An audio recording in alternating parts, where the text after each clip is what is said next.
Bởi vì quá giận bố cũng như giận chính bản thân mình khi không dám theo đuổi đam mê, anh thanh niên này quyết định đập vỡ cây đàn của Quang Lê. Nhưng đàn thì chưa vỡ còn anh đã được đưa tới một cửa hàng nhạc cụ kỳ lạ. Không đập được đàn thì anh đây đành bán. Sau khi nhận được tiền bán đàn, anh chàng nhẹ nhàng bước chân ra khỏi cửa hàng. Thế nhưng anh lại ngỡ ngàng trước cảnh tượng xung quanh. Sao đường phố bỗng mang cái nét cổ xưa một cách chân thật đến như thế này? Đúng lúc này một chàng trai trẻ bỗng bước tới chỗ anh. Trời đất quỷ thần ơi, vậy mà bảng tên trên ngực đối phương lại là tên ông bố câm điếc toàn phần của anh. Sau khi hỏi sơ qua sơ yếu lý lịch cũng như hoàn cảnh gia đình anh thanh niên chắc chắn người trước mắt chính là bố mình. Trong ký ức của anh thanh niên, bố anh là một người hiền và trầm tính chứ không ngổ ngáo như thế này. Bất ngờ này chưa qua bất ngờ khác đã ập tới. Bất ngờ chưa bà già, vậy mà khi còn trẻ bố anh lại biết nói. Không những vậy, bố anh còn đang có ý định thành lập ban nhạc và có ý định mời anh tham gia. Cảm giác ngỡ ngàng qua đi, anh thanh niên thật sự muốn tìm hiểu nguyên nhân khiến bố anh mất đi khả năng nghe nói như hiện tại. Quả không hoa khi nói cuộc sống rèn nên bản chất con người. Từ nhỏ đến lớn, Eun Gyeon sống trong một gia đình không mấy khá giả. Đã vậy bố mẹ và anh trai cậu đều là những người không có khả năng nghe nói. Hoàn cảnh sống khó khăn khiến Eun Gyeon vô cùng hiểu chuyện. Ông trời cũng không lấy đi của ai tất cả nên đã trả cho bố mẹ Eun Gyeon một cậu con trai vô cùng thông minh lanh lợi. Cậu bé thông minh lanh lợi đó lại là người duy nhất có khả năng giao tiếp như những người bình thường. Vì cuộc sống mưu sinh, vì miếng cơm manh áo, bố mẹ Eun Gyeon mở một quán ăn nhỏ ở gần công trường. Đây là nơi phục vụ đồ ăn thức uống cho công nhân sau những giờ làm việc vất vả. Mỗi ngày sau khi tan học, Eun Gyeon đều chăm chỉ tới phụ giúp bố mẹ một tay. Đương nhiên làm gì có người lớn nào không yêu mến một cậu bé vừa thông minh vừa ngoan ngoãn như vậy. Có những lúc các cô chú công nhân sẽ lén nhét vào tay Eun Gyeon đáng yêu vài đồng bạc lẻ để cậu bé có tiền mua kẹo. Eun Gyeon cũng biết không nên nhận không của ai cái gì. Để đáp lại tấm chân tình của các cô các chú, mỗi lần nhận được tiền tiêu vặt, Eun Gyeon đều ngoan ngoãn mời mọi người một chén rượu ngon. Bởi là người duy nhất có khả năng nghe nói trong gia đình cho nên Eun Gyeon là cầu nối giữa bố mẹ và mọi người xung quanh. Một ngày tuyết rơi trắng trời nọ, bên cung cấp thực phẩm mang hàng tới cho nhà hàng bố mẹ Eun Gyeon. Sau khi kiểm tra thực phẩm, mẹ cậu bé mới thấy có gì đó sai sai. Nếu bà không sai thì đây chắc chắn là hàng bán ế từ hôm trước. Không lùi lại một bước, bà trực tiếp gọi con trai cưng tới xử lý vấn đề giúp mình. Đầu tiên bà yêu cầu phía giao hàng phải mang hàng cũ về đổi hàng mới cho bà. Sau đó bà trực tiếp cảnh cáo nhân viên giao hàng, đừng thấy người khiếm thính mà định bắt nạt. Gia đình họ chỉ câm điếc chứ đâu có ngố. Đừng có lừa đảo ảo tung chảo như thế. Nếu còn không mang thực phẩm tươi ngon tới đây thì đừng hòng lấy tiền của bà dù chỉ là 1 đồng bạc lẻ. Nghe Eun Gyeon truyền đạt lời nói của mẹ, ông chú giao hàng hậm hực bỏ đi. Đêm Giáng sinh năm đó tuyết rơi dày khắp nơi. Âm thanh của tuyết đã đánh thức Eun Gyeon từ giấc mộng đẹp. Thấy con trai vui vẻ ngắm nhìn tuyết, mẹ cũng tò mò muốn biết âm thanh tuyết rơi tuyệt vời đến nhường nào. Trong mắt Eun Gyeon, âm thanh của tuyết rơi giống như quần áo được hong khô dưới nắng. Nghe Eun Gyeon miêu tả như vậy, mẹ cậu bé bỗng bật cười. Con trai bà mà không làm nhà thơ thì quả lãng phí tài nguyên quốc gia. Lúc này cả nhà đã tỉnh giấc. Gia đình 4 người vui vẻ ra ngoài cùng nhau ngắm tuyết rơi, cùng nhau nặn người tuyết. Cả nhà vui vẻ nặn người tuyết đón Giáng sinh mà không hề hay biết nguy hiểm đang rình rập con cá mập. Trong một khoảnh khắc, Eun Gyeon vô tình ngước mắt nhìn lên cao và nhìn thấy ốc vít của giàn giáo sắp tuột ra đến nơi. Lúc này anh trai Eun Gyeon đang mải mê nặn người tuyết dưới giàn giáo. Biết anh trai sắp gặp nguy hiểm, Eun Gyeon vội vàng chạy tới cứu. Nhưng vì quá vội mà cậu đã trượt chân té ngã. Trước tình thế ngàn cân treo sợi lông chân, Eun Gyeon đã dùng đèn laser chiếu về phía bố mẹ. Tia sáng từ đèn laser đã thu hút sự chú ý của ông bố ham chơi. Sau khi nhận ra nguy hiểm trước mặt, bố dùng hết sức bình sinh chạy tới cứu anh cả. Cũng may mà anh đã tai qua nạn khỏi. Nguy hiểm đã qua, cả nhà ngồi thẫn thờ quanh đống lửa. Đúng lúc này Eun Gyeon ngây thơ hỏi bố một câu đi vào lòng đất. Một câu hỏi mà khiến Eun Gyeon phải bận tâm cả đời. Eun Gyeon muốn biết nếu cậu và anh trai cùng gặp nguy hiểm, bố sẽ cứu ai. Chưa cần đến 1 phút 30 giây để suy nghĩ, bố đã có câu trả lời. Một câu trả lời khiến Eun Gyeon phải khắc cốt ghi tâm. Sau những ngày tháng vất vả, nay chỗ này mai chỗ nọ, cuối cùng gia đình Eun Gyeon cũng dành dụm đủ tiền để thuê một căn nhà. Dù chỉ là một căn nhà dưới hầm thôi, nhưng đối với gia đình Eun Gyeon như vậy đã là hạnh phúc lắm rồi. Ngày gia đình Eun Gyeon chuyển tới nhà mới, chủ nhà ngoài mặt vui vẻ tiếp đón. Thế nhưng ngay sau đó bà ta lại tặng gia đình Eun Gyeon những lời nói vô cùng khó nghe. Bà ta quyết định cho gia đình Eun Gyeon thuê căn phòng này vì tin chắc gia đình họ không có khả năng tạo tiếng ồn. Bởi lẽ bà biết đại đa số thành viên trong gia đình Eun Gyeon không có khả năng nghe nói. Biết chủ nhà đang nói xỉa xói bố mẹ mình, nhưng Eun Gyeon chọn cách im lặng cho qua chuyện. Cậu bé cam tâm tình nguyện chịu đựng nỗi đau xé nát tâm can này một mình để bố mẹ không bị tổn thương. Thế nhưng trước khi quay gót rời đi, bà chủ nhà đã vô tình nhìn thấy đống giấy khen chất cao như núi của Eun Gyeon. Bà lập tức gọi điện báo tin cho thằng con trai báo đời báo kiếp của mình. Gia đình Eun Gyeon vừa dọn dẹp đồ đạc xong thì con trai bà chủ nhà xuất hiện trước cửa. Đầu tiên cậu bé tới đây là để kết giao với học bá Eun Gyeon. Sau đó cậu bé muốn rủ Eun Gyeon ra ngoài dạo phố, nhân tiện làm thân thêm với một vài người bạn cùng khu phố. Thấy cũng khá hợp xử lý, nhưng Eun Gyeon ngỏ ý muốn đưa anh trai đi cùng. Nghe Eun Gyeon nói như vậy, con trai chủ nhà bỗng tỏ ra khó chịu chíu khọ. Đây là một buổi tụ tập của anh em giang hồ mầm non, cậu chỉ muốn dẫn theo Eun Gyeon mà thôi. Hết cách bố mẹ đành đồng ý để Eun Gyeon ra ngoài chơi với bạn, để anh trai ở nhà một mình. Nhận được sự đồng ý của bố mẹ, Eun Gyeon cùng con trai chủ nhà đi khắp nơi cho biết đây biết đó. Khi đi ngang qua một cửa hàng nhạc cụ, con trai chủ nhà nghiêm mặt cảnh cáo Eun Gyeon. Đây không phải nơi muốn đến, là đến muốn đùa là đùa. Mấy cái camera quanh khu phố này truyền tai nhau rằng ông chủ cửa hàng này không phải đậu vừa giang dạng vừa đâu. Có lẽ trong quá khứ ông đã làm chuyện sai trái nên giờ đây ông được nhà nước tặng một chiếc vòng điện ở cổ chân. Chỉ cần nhìn mặt ông thôi đã thấy ông nguy hiểm đến nhường nào rồi. Mấy đứa trẻ con chưa kịp tám hết câu chuyện thì ông chủ cửa hàng nhạc cụ đã nghiêm mặt đi ra ngoài. Thấy ông lão tóc dài cả đám vắt chân lên cổ bỏ chạy. Sau đó Eun-gyeon được bạn bè đưa tới tiệm net để mở mang đầu óc.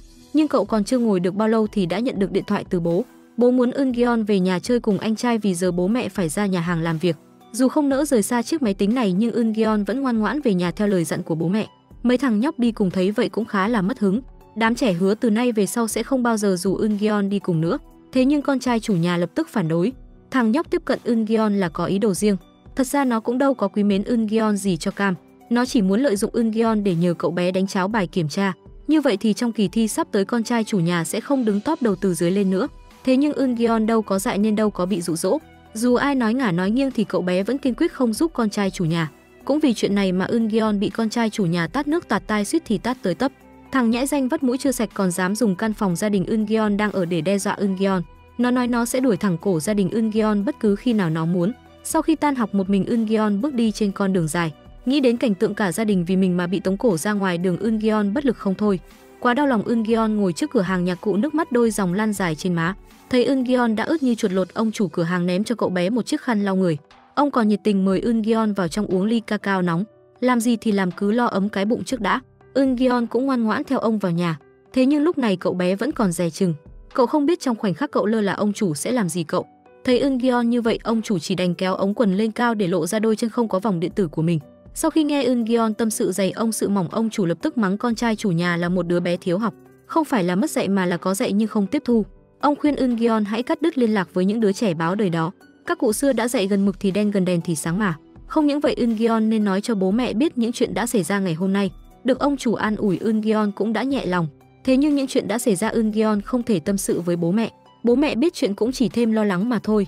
Bởi lẽ bố mẹ cậu đâu thể giải quyết vấn đề. Một khi Eun-gyeon làm sai, bố mẹ cậu sẽ bị mắng chửi gấp 2 gấp 3 người bình thường. Tất cả mọi người đều sẽ quy chụp lỗi lầm lên gia đình Eun-gyeon mà không cần biết đúng sai.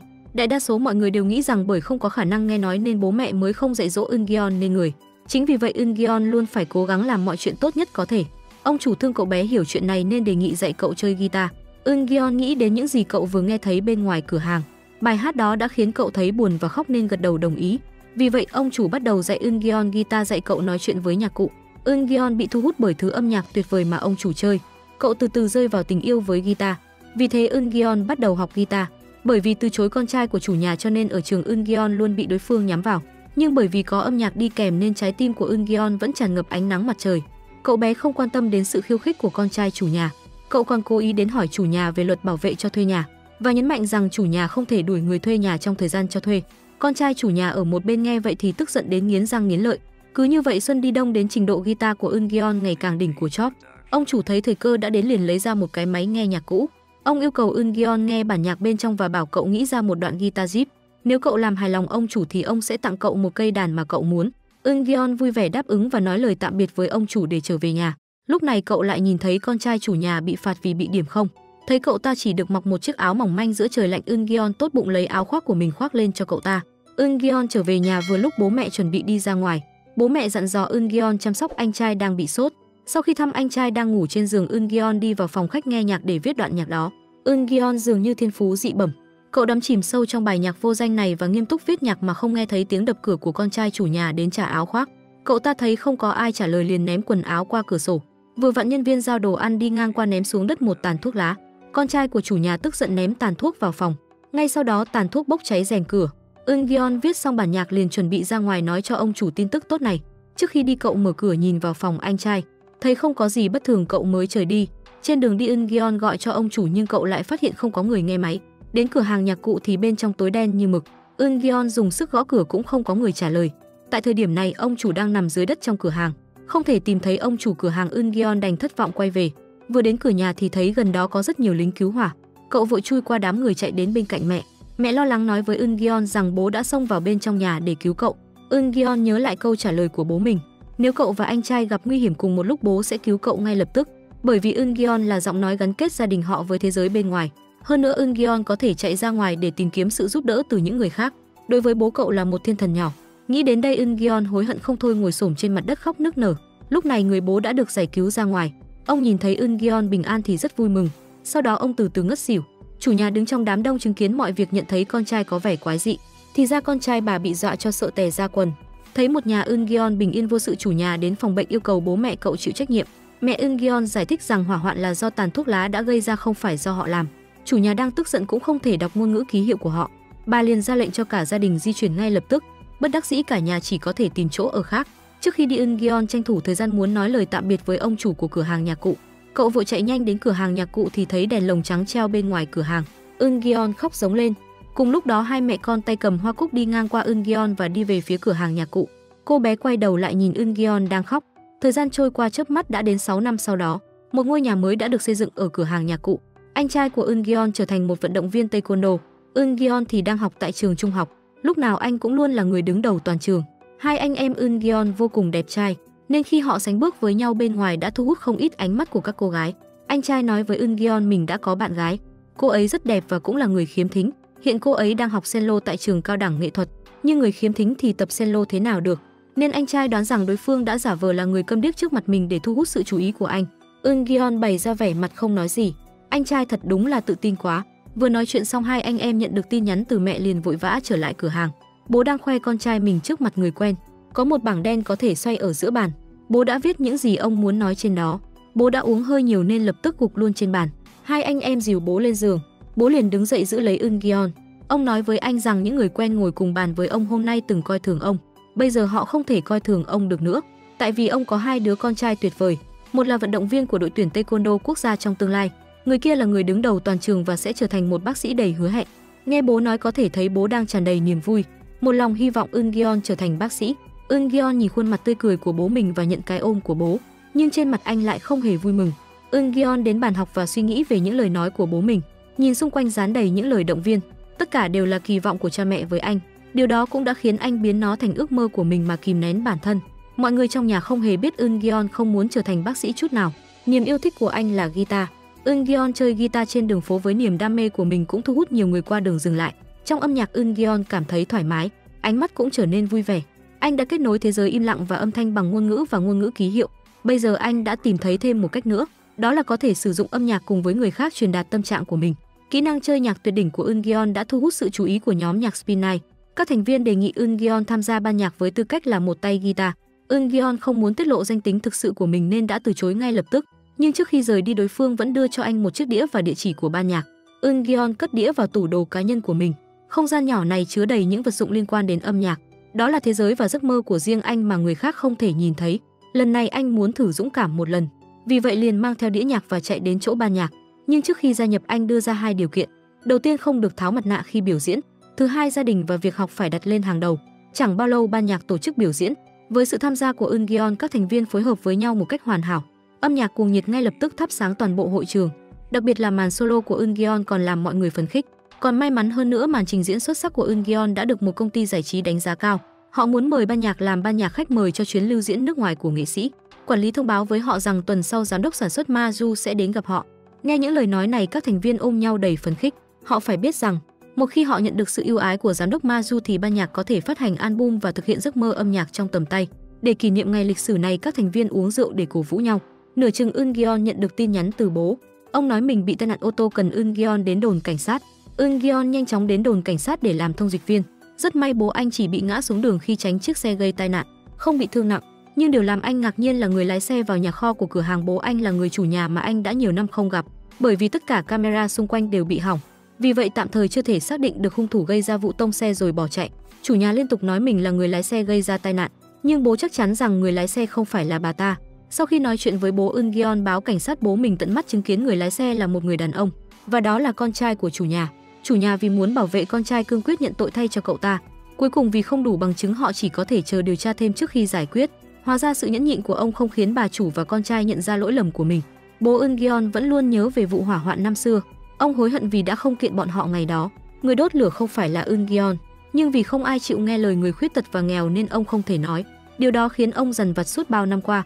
Lời nói của bố khiến Eun-gyeon cảm thấy có lỗi. Nếu hôm nay anh ở đây có lẽ thủ phạm thực sự có thể bị bắt. Eun-gyeon nghĩ đến anh trai và bố mình, những người suýt thiệt mạng trong vụ cháy. Lúc này anh không muốn lặp lại sai lầm tương tự. Để bảo vệ gia đình, anh quyết định từ bỏ âm nhạc. Các thành viên không hề biết anh sống trong một gia đình đặc biệt, nên khi nghe Eun-gyeon nói mình không thể tham gia ban nhạc tiếp được thì nghĩ rằng Eun-gyeon hơi nổi tiếng nên bắt đầu kiêu ngạo. Họ còn đánh anh một cách vô cớ. Eun-gyeon không còn cách nào khác ngoài việc nói ra những gì trong lòng mình. Anh gần như đã hãm hại gia đình mình một lần. Cậu đã bỏ lại anh trai không thể nghe và không thể kêu cứu ở nhà một mình. Eun-gyeon cho rằng mọi người trong nhà đã quên nhưng anh đã sai. Vết thương đó vẫn còn hằn sâu trong lòng mỗi người. Anh phải trở lại con đường mà anh vốn thuộc về trước khi nó trở nên không thể thay đổi. Sẽ rất nguy hiểm nếu anh cứ theo đuổi ước mơ của riêng mình. Một thành viên đuổi theo Eun-gyeon ra ngoài và nói với anh, họ sẽ tiếp tục gắn bó với con đường âm nhạc, cũng nguyện ý cho Eun-gyeon một cơ hội đợi anh quay lại. Eun-gyeon trở lại phòng tự học với tâm trạng nặng nề, không ngờ mẹ anh đang đợi anh. Nhìn vết thương trên mặt con trai, người mẹ lo lắng. Sau đó bà lấy bảng điểm của Eun-gyeon ra. Gần đây điểm số của Eun-gyeon đã sa sút rất nhiều. Mẹ thỉnh thoảng đến phòng tự học mang đồ ăn cho Eun-gyeon và bà thường không thấy anh ở đó. Mẹ muốn biết tại sao nhưng bà không bắt Eun-gyeon phải nói với mình. Bà hy vọng anh có thể chủ động nói với mình vấn đề này. Chuyện này bà quyết định giữ bí mật với chồng. Bà muốn chồng mình sống hạnh phúc và Eun-gyeon là nguồn hạnh phúc của chồng bà. Eun-gyeon không thể đưa ra câu trả lời. Ước mơ và tình yêu gia đình giống như xiềng xích siết chặt đến mức anh không thể thở được. Trong cơn tức giận, Eun-gyeon đã đạp xe đến cửa hàng bán nhạc cụ năm xưa. Ngôi nhà cũ từ lâu đã trở thành một ngôi nhà mới nhưng anh vẫn nhớ về quá khứ với ông chủ cửa hàng. Trong lúc hoảng hốt, ông chủ lại xuất hiện trước mặt anh cùng hình ảnh lúc anh còn bé. Ngay khi Eun-gyeon đang nhớ lại quá khứ, một người phụ nữ bước ra khỏi phòng. Bà cầm một chai rượu rỗng và hỏi anh có thích con gái mình không. Eun-gyeon cho biết nơi này cách đây vài năm từng là cửa hàng bán nhạc cụ và anh rất thân với ông chủ cửa hàng. Anh không mong đợi người phụ nữ nghe thấy điều này. Thật bất ngờ khi người phụ nữ biết tên của Eun-gyeon. Trước khi chuyển đi vào năm đó, Eun-gyeon khóc trước cửa hàng nhạc cụ. Cảnh tượng đó tình cờ được hai mẹ con nhìn thấy. Ngay sau đó người phụ nữ mời anh vào nhà và nói rằng cô ấy có thứ gì đó muốn đưa cho anh. Người phụ nữ là con gái của ông chủ cửa hàng. Cô đã sống ở nước ngoài kể từ khi cô đi học trung học. Cô trở về quê hương khi nhận được tin bố mình đi chầu Diêm Vương. Người phụ nữ bàn giao di vật bố mình để lại cho Eun-gyeon. Bên trong là một cây đàn guitar. Anh nhớ lại thời gian đẹp đẽ đó. Ông chủ đưa ra điều kiện để anh sở hữu cây đàn và anh đã hoàn thành thử thách. Đi vòng vòng suốt 6 năm, cuối cùng món quà ông chủ muốn tặng cũng tìm được chủ nhân. Sau đó người phụ nữ kể cho Eun-gyeon những lời cuối cùng mà bố cô để lại. Cậu bé đó biết nói chuyện với cây đàn guitar, biết cách sử dụng cây đàn guitar của mình để gửi thông điệp tới thế giới. Ông đã nhìn thấy Eun-gyeon là một tay guitar tài ba. Eun-gyeon đã khóc không thành tiếng. Eun-gyeon từng muốn từ bỏ ước mơ giờ đây lại bị lung lay một lần nữa vì những lời nói này. Linh hồn ông chủ lại một lần nữa xuất hiện bên cạnh Eun-gyeon. Anh hỏi ông về sự vướng mắc trong lòng mình. Một cuộc đời khiến trái tim anh rung động, một cuộc đời khiến cha anh tự hào. Dù chọn bên nào đi nữa thì bên kia cũng khiến anh đau nhói. Ông chủ gợi ý rằng việc này nên được quyết định bằng cách tung đồng xu. Ông còn trách Eun-gyeon mang tiếng học nghệ thuật mà không biết ẩn dụ gì cả. Hãy coi cuộc đời anh như đồng xu và hãy thử ném nó lên mà quyết định. Nói xong ông chủ biến mất. Sau đó Eun-gyeon lại xuất hiện trong ban nhạc. Anh cầm cây đàn guitar mà ông chủ tặng tập luyện với nụ cười trên môi. Ngày hôm sau tại bàn ăn, bố anh ra hiệu đã tìm thấy hộp đen của một chiếc xe gần nơi xảy ra tai nạn. Vì vậy ông muốn Eun-gyeon đi cùng mình đến gặp chủ xe để nhờ xem camera hành trình. Nhưng Eun-gyeon phải đi tập với ban nhạc nên anh chỉ đành tìm cớ để từ chối. Anh trai liền nói dối rằng Eun-gyeon phải đi cùng mình để gặp huấn luyện viên về chuyện đổi chỗ tập. Eun-gyeon nhận ra anh trai anh có thể đã biết hết mọi chuyện nên ra hỏi anh mình. Anh trai liền lấy ra một đoạn video ban nhạc biểu diễn. Anh nhận ra ngay người đeo mặt nạ chính là em trai mình. Eun-gyeon mời anh trai đưa bạn gái đến buổi biểu diễn, nhưng anh trai lại nói rằng mình không đến, vì có đến anh cũng sẽ không thể nghe thấy nhạc của em trai. Trước buổi trình diễn, ca sĩ chính đột nhiên bị cảm lạnh. Eun-gyeon chạy đi mua thuốc, vô tình bị chủ nhà nhìn thấy. Chủ nhà bí mật theo dõi anh và nhìn thấy cảnh thành viên ban nhạc uống thuốc. Bà lầm tưởng Eun-gyeon đang chơi với bạn bè xấu. Đúng lúc này bà nhận được cuộc gọi từ đồn cảnh sát. Cảnh sát cho biết đã tìm thấy bằng chứng về thủ phạm. Sau đó bà đến đồn cảnh sát. Họ cho bà xem một đoạn video xác nhận con trai bà là thủ phạm. Chủ nhà tức giận nói với bố của Eun-gyeon. Ông nghĩ con trai của ông thật sự tốt đẹp nhưng ông không biết rằng con trai của mình uống rượu và hút thuốc. Người coi thường ông nhất trên đời này chính là con trai ông. Bố Eun-gyeon không hiểu bà chủ nhà nói gì liền vội vã lái xe rời đi. Mặt khác, trước buổi biểu diễn chính thức, giọng hát của ca sĩ chính vẫn chưa hồi phục. Để không ảnh hưởng đến hiệu quả tổng thể, ban nhạc đã yêu cầu Eun-gyeon làm ca sĩ chính. Eun-gyeon cảm thấy bất an vô cùng. Lần đầu tiên anh tháo mặt nạ và hát bằng cả trái tim mình. Lúc này trên khán đài không chỉ có giám đốc Ma Du nổi tiếng, bố anh dù không nghe thấy gì cũng vội chạy vào nhìn con trai say đắm trên sân khấu. Thế giới của ông hoàn toàn sụp đổ. Sau buổi hòa nhạc, Eun-gyeon biết mình đã làm bố thất vọng, nhưng anh vẫn lấy hết can đảm để nói ra suy nghĩ của mình. Anh thích âm nhạc, thích ca hát, thích đứng trên sân khấu. Bố nghĩ là do anh phải chịu áp lực học tập quá lớn nên mới tìm niềm vui nhất thời. Sau khi lạc lối, anh sẽ quay lại con đường đúng đắn. Nhưng lần này Eun-gyeon không nghe theo lời bố. Con người thật của anh không phải là điều mà bố mẹ thích. Nhưng thật đáng tiếc, đây mới là Eun-gyeon thật sự. Eun-gyeon gạt tay khi bố muốn đưa anh rời đi. Anh không muốn bị dùng làm công cụ để bố mình khoe khoang nữa. Anh cũng không phải thông dịch viên hay chuông báo cháy. Anh thậm chí còn không muốn trở thành thiên thần mà bố thường hay nghĩ. Nghe vậy bố vô cùng tức giận. Con trai ông chưa bao giờ tự nói với ông những suy nghĩ thực sự của bản thân. Eun-gyeon cũng tức giận không kém. Anh không biết phải giải thích với bố mình như thế nào vì ông không thể nghe thấy. Eun-gyeon cầm chiếc túi và rời khỏi sân khấu. Nhớ lại việc bố đã bảo vệ mình từ khi còn nhỏ đến lớn, anh nhận ra lời nói của mình có phần hơi quá đáng. Eun-gyeon vừa giơ cây đàn lên cao thì trên mặt đất bóng của cậu bỗng chia làm hai. Trăng trên trời cao cũng được nhân đôi. Cậu còn chưa kịp hiểu chuyện gì đang xảy ra thì một cửa hàng bán nhạc cụ kỳ lạ bỗng hiện ra trước mắt cậu. Eun-gyeon từ từ bước vào bên trong. Từng ngóc ngách trong cửa hàng này đều vô cùng quen thuộc đối với cậu. Đúng lúc này từ trên trời rơi xuống một người tự nhận là chủ cửa hàng. Eun-gyeon muốn bán cây đàn guitar trên tay mình.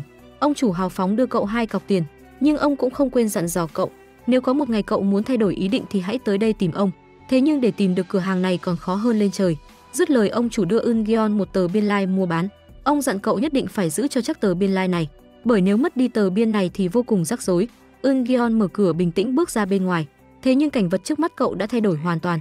Khi nhặt tờ báo dưới đất lên, cậu mới biết mình đã quay về năm 1995. Bước chân ra khỏi cửa hàng có một cậu bé bước tới chỗ Eun-gyeon. Anh nhìn bảng tên trên ngực đối phương có viết chữ Ji-chan. Eun-gyeon bị sốc khi phát hiện cậu bé trước mặt là bố mình khi còn trẻ. Ông không chỉ biết nói, thậm chí còn đặc biệt mời Eun-gyeon tham gia ban nhạc của ông. Bố của Eun-gyeon là Ji-chan hiện là một cậu học sinh trung học 18 tuổi ngủ ngáo. Ji-chan có một giấc mơ âm nhạc và phải lòng Se-kyung, nữ thần trường khác. Để chiếm được trái tim của nữ thần, Ji-chan mời đối phương tham dự sự kiện kỷ niệm ngày thành lập trường một cách công khai. Anh hứa rằng ban nhạc của anh sẽ dành tặng một tiết mục riêng cho cô. Se-kyung đồng ý trong sự cổ vũ của đám đông, nhưng với điều kiện nếu Ji-chan không tuân thủ thỏa thuận, sau này anh không được phép xuất hiện trước mặt cô. Ji-chan đồng ý ngay lập tức. Se-kyung cầm bàn tay của Ji-chan lên nhìn, không có dấu vết của việc chơi một nhạc cụ nào cả. Hơn nữa những bài hát Se-kyung muốn nghe đều rất khó để biểu diễn. Sau đó cô rời đi, không muốn anh xuất hiện trước mặt mình trong khoảng thời gian này. Nhưng cô đã đánh giá thấp Ji-chan. Để có cơ hội trở thành bạn trai của Se-kyung, Ji-chan lần đầu tiên bổ nhiệm bản thân mình làm quản lý và nhanh chóng tuyển dụng thành viên để thành lập ban nhạc. Thật đáng tiếc là Ji-chan hoàn toàn không biết chơi một loại nhạc cụ nào. Các thành viên ngay lập tức nản lòng muốn rời nhóm. Ji-chan hứa rằng anh sẽ tìm một bậc thầy guitar giỏi về đội. Các thành viên trong nhóm đã đề cập đến Jeongjin, một tay guitar thiên tài. Để tìm Jeongjin, Ji-chan đăng tin trên internet và hứa rằng miễn là Jeongjin sẵn sàng tham gia ban nhạc sẽ cung cấp cho anh ta 3 bữa ăn một ngày và chỗ ở miễn phí. Ji-chan tưởng mình đang mò kim đáy bể nên chẳng có mấy hy vọng. Không ngờ anh lại nhận được thư trả lời từ Jeongjin. Bên kia lo lắng không có nơi nào ổn định cho cuộc sống ở Seoul để phát triển. Thế là anh ta đồng ý ngay lập tức lời mời gia nhập ban nhạc. Ngày bọn họ gặp nhau, Ji-chan mặc đồng phục học sinh và đến địa điểm đã thỏa thuận theo yêu cầu của Jeongjin. Jeongjin cầm tờ báo của trường trên tay để Ji-chan có thể nhận ra anh. Trong khi chờ đợi, Jeongjin đột nhiên cảm thấy đau bụng. Anh vội đi vệ sinh, vô tình va phải Eun-gyeon, người đã du hành xuyên thời gian. Eun-gyeon nhặt tờ báo trường mà Jeongjin đánh rơi. Anh choáng váng khi thấy mình lạc vào năm 1995. Eun-gyeon cảm thấy bối rối, vẫn chưa thể tỉnh táo lại thì Ji-chan xuất hiện trước mặt. Ji-chan nhầm Eun-gyeon với Jeongjin. Nhìn bảng tên trên ngực Ji-chan, Eun-gyeon không thể tin rằng bố mình có thể nói được khi ông còn trẻ. Không tự chủ được, anh lao tới ôm mặt bố. Sau đó tiếp tục xác nhận ngày sinh và thông tin gia đình của anh ấy. Tất cả các thông tin đều phù hợp. Eun-gyeon chắc chắn rằng người trước mặt chính là bố mình. Ji-chan đã sợ hãi trước hàng loạt hành động của Eun-gyeon nên vội vàng chuyển hướng sự chú ý của Eun-gyeon và bỏ chạy. Eun-gyeon giận dữ đuổi theo Ji-chan. Để tiếp cận thành công, Ji-chan Eun-gyeon nói dối rằng mình chính là Jeongjin mà họ đang tìm kiếm. Anh còn nói chính xác ngày sinh của Jeongjin cũng như ngôi trường anh ta đã theo học và mọi thứ liên quan đến âm nhạc. Những câu trả lời lưu loát của Eun-gyeon khiến Ji-chan xua tan nghi ngờ và chào mừng Eun-gyeon tham gia ban nhạc. Để thân mật với nhau hơn, Ji-chan đề nghị hai người nên coi nhau như anh em và yêu cầu Eun-gyeon gọi mình là em. Eun-gyeon biết Ji-chan là bố của mình nên miễn cưỡng gọi Ji-chan là em. Còn Ji-chan đương nhiên gọi anh là tiền bối Jeongjin. Trở lại ban nhạc, Ji-chan chính thức giới thiệu thành viên mới Jeongjin. Nhưng các thành viên đã từng xem màn trình diễn của Jeongjin trước đó nên nhìn thoáng qua họ có thể biết đó là hàng giả. Họ cho rằng Ji-chan cố tình tìm đồ giả nên tẩn cho hai người một trận rồi bỏ đi. Ji-chan nắm lấy cổ áo của Eun-gyeon và hỏi anh tại sao lại nói dối mình. Còn Eun-gyeon từ cuộc nói chuyện vừa rồi đã phát hiện bố mình muốn thành lập ban nhạc để theo đuổi Se-kyung. Eun-gyeon trách bố mình mới 18 tuổi đã ngoại tình và nói tên của mẹ mình là Trong Ả. Mà lúc này Trong Ả đang lặng lẽ lắng nghe âm nhạc. Nhìn vào album ảnh, dòng suy nghĩ của cô bị gián đoạn. Cho đến khi Se-kyung đến trả quần áo cho cô, Trong Ả vô tình giúp đỡ Se-kyung khi cô bị ướt đồ. Cô đã cho cô ấy mượn quần áo mới mua. Se-kyung tò mò không hiểu tại sao lúc nào Trong Ả cũng đeo tai nghe. Trong Ả tháo tai nghe ra và đeo vào tai Se-kyung rồi gõ lên bàn vài lần. Lúc đó Se-kyung mới hiểu Trong Ả đang nghe nhịp điệu. Se-kyung nói chuyện với Trong Ả bằng cách viết thư hỏi cô ấy xem cô ấy có thích ban nhạc không. Trong Ả đã trả lời rất thích. Trong Ả lại hỏi Se-kyung có thích Ji-chan không, bởi vì lúc sáng cô đã nhìn thấy cảnh Ji-chan tỏ tình với Se-kyung. Se-kyung trả lời dứt khoát cô không hề thích Ji-chan. Lúc này có một bạn cùng lớp đi tới gọi Trong Ả đến văn phòng giáo viên. Có một bạn nữ trong lớp đã chép lại bức tranh của Trong Ả. Thầy giáo gọi hai người lại và muốn người bạn kia thừa nhận thẳng thắn rằng mình là kẻ chép tranh. nhưng người bạn có vẻ khó chịu và bày tỏ rằng mình đã bị đối xử sai trái. Vì cô gái không chịu thừa nhận điều đó nên thầy giáo trả lại tranh của hai người. Trở lại lớp học, cô gái phàn nàn rằng vì trong mà cô không thể tham gia cuộc thi, và cũng nói trong đã cản trở tương lai của người khác, còn cho rằng trong đã sử dụng những mối quan hệ đặc biệt để vào trường. Dù sao mẹ kế của trong cũng là hiệu trưởng trường. Trong nghe xong tức giận đứng dậy dùng dao tự làm xước bức tranh của mình. Sau đó cô phá hủy bức tranh của cô gái. Hành vi của cô khiến các cô gái hoàn toàn tức giận. Đối phương kéo tóc cô. Cuộc chiến này gây ra một sự hỗn loạn trong phòng học. Lúc này Eun-gyeon vẫn còn buồn vì chuyện bố mình muốn thành lập ban nhạc vì theo đuổi người phụ nữ khác. Theo anh đây là sự phản bội đối với mẹ. Để trở về thế giới thực, anh tìm kiếm khắp nơi cửa hàng nhạc cụ đã đưa anh quay ngược thời gian. Nhưng anh đã hỏi tất cả những người dân gần đó, chưa có ai nghe nói về cửa hàng nhạc đó. Eun-gyeon chợt nhớ lại lúc anh đang bán đàn guitar, ông chủ đã đưa cho anh tờ hóa đơn và dặn anh không được làm mất nó. Eun-gyeon lập tức lôi hóa đơn trong túi ra và gọi theo số điện thoại ở trên tờ hóa đơn. Thật không may số điện thoại đó không có thực. Điều này khiến Eun-gyeon tức tối mà hét lên. Cả ngày chưa ăn gì Eun-gyeon đã đói cồn cào. Anh muốn dùng tiền bán đàn guitar để mua bánh gạo, nhưng tiền giấy trong xã hội hiện đại không thể sử dụng được vào năm 1995. Hiện thực tàn khốc đã đánh bại Eun-gyeon. Để lấp đầy dạ dày, anh đã lục tất cả số tiền xu mình có và phân loại những đồng xu có thể sử dụng được. Cuối cùng anh cũng có thể mua được một hộp mì tôm để lấp đầy bụng. Vào ban đêm, Eun-gyeon đến một gầm cầu để nghỉ qua đêm. Thực tế lạnh lẽo đã khiến cậu nhớ những ngày tháng bên bố mẹ biết bao. Mãi đến lúc này anh mới phát hiện mình biết rất ít về bố mẹ mình. Nguyên nhân vì sao bố bị khiếm thính và vì sao mẹ trở thành cô nhi anh đều không biết, và cũng chưa bao giờ nghĩ đến việc khám phá nó. Ngay khi Eun-gyeon đang đắm chìm trong suy nghĩ của chính mình, một tiếng chuông đã thu hút sự chú ý của anh. Anh vội chạy ra ngoài kiểm tra thì thấy âm thanh phát ra từ bốt điện thoại gần đó. Anh nhấc điện thoại lên, giọng nói của ông chủ vang lên từ phía bên kia. Eun-gyeon nóng lòng muốn hỏi đường quay trở lại nhưng ông chủ lại nói anh phải tự tìm hiểu. Sáng hôm sau, Eun-gyeon thức dậy cầm đôi giày của mình mơ màng. Lúc đó anh mới biết cuộc điện thoại tối qua chỉ là một giấc mơ. Eun-gyeon cũng nhận ra sự thật. Anh cần phải tìm ra lý do mình đến đây và cách để quay về. Lúc này Ji-chan lại biết được tin Jong-jin đã đăng bài kiện anh lừa đảo, và anh ta cũng đã gia nhập vào một ban nhạc khác. Ji-chan muốn khóc nhưng không có nước mắt. Anh cam kết tìm thành viên mới trong vòng 1 tuần. Ngay khi Ji-chan đi ra ngoài thì Eun-gyeon xuất hiện chặn đường. Eun-gyeon muốn tham gia ban nhạc của Ji-chan, nhưng anh đang tức giận nên phớt lờ lời nói của Eun-gyeon. Eun-gyeon không từ bỏ, liên tục theo sau Ji-chan. Hai người chạy đến trước cửa một ngôi trường khác. Ji-chan tình cờ gặp một người quen của mình. Để thoát khỏi Eun-gyeon, anh cởi đồng phục học sinh của người quen và đi vào trường trốn. Bởi vì Eun-gyeon không có đồng phục để vào trường nên anh chỉ có thể đợi ở cổng trường. Ji-chan bước vào khuôn viên trường, gặp lại đối thủ cũ của mình từ thời trung học. Trong 36 kế chạy là thượng sách, Ji-chan nhanh chóng bật chế độ lẩn trốn của mình. Anh tìm thấy phòng kho và trốn vào trong đó nên may mắn thoát khỏi đám người kia. Khi anh quay lại và nhìn thấy trong ở trong góc thì hoảng sợ mà hét toáng lên. Tiếng hét của Ji-chan khiến kẻ thù của anh đang tìm kiếm bên ngoài có phản ứng.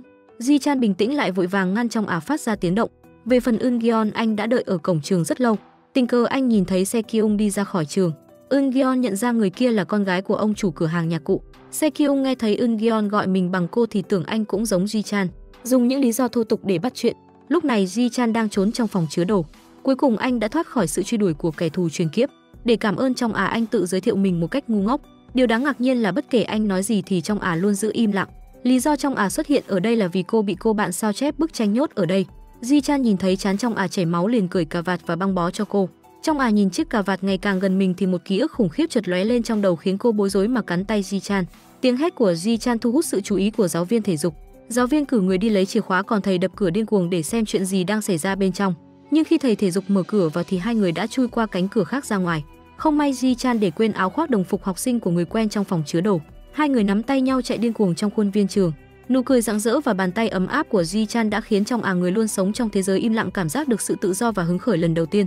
Cả hai càng chạy càng xa. Sau khi an toàn, Ji-chan hỏi tên trong nhưng trong vẫn không nói.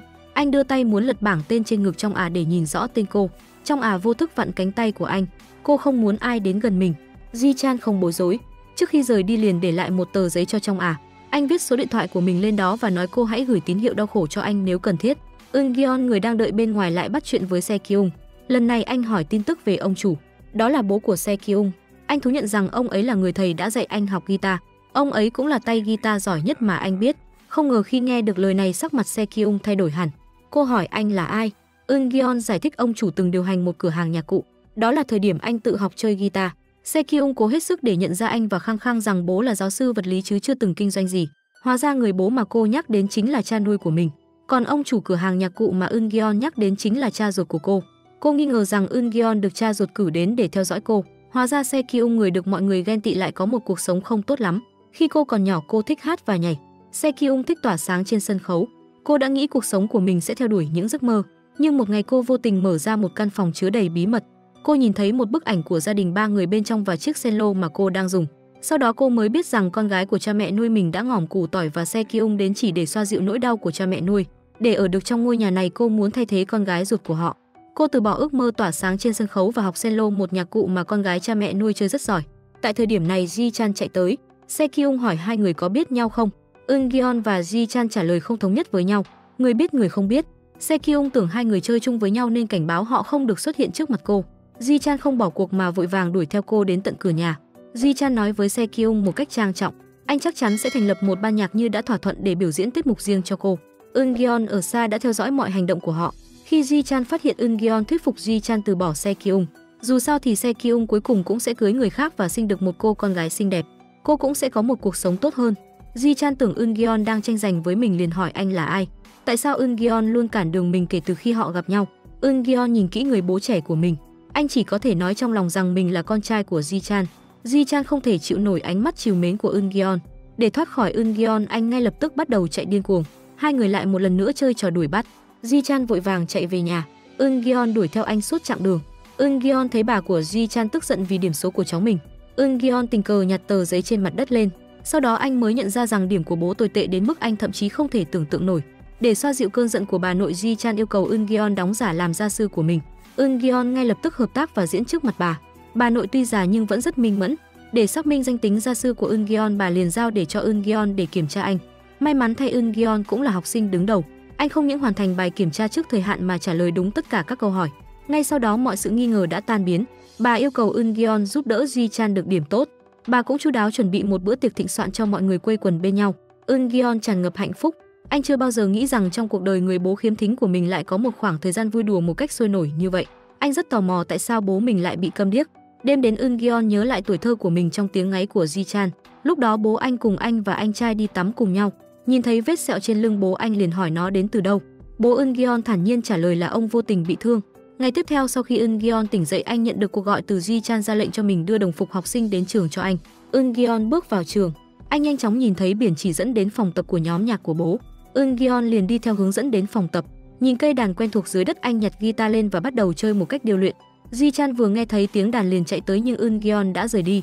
Người bạn cùng lớp vừa chứng kiến Eun-gyeon chơi đàn đã nói với họ rằng người đó không phải là học sinh của trường này, nhưng có một đặc điểm rất đáng chú ý, đó chính là đẹp trai. Ji-chan và anh em của mình chia thành hai nhóm để tìm kiếm. Anh thề sẽ tìm được chàng trai đẹp trai và không học cùng trường với họ. Ji-chan chạy được vài bước thì đụng phải Eun-gyeon. Anh trực tiếp kéo Ji-chan vào lớp học và đứng ở cửa canh chừng Ji-chan học tập nghiêm túc. Kết thúc giờ học trong ngày, Ji-chan làm việc bán thời gian tại cửa hàng tiện lợi và bất ngờ nhận được vé biểu diễn. Tờ giấy bên trong nói hẹn anh đi xem ban nhạc biểu diễn lúc 8 giờ tối nay. Người gửi tấm vé là Se-kyung.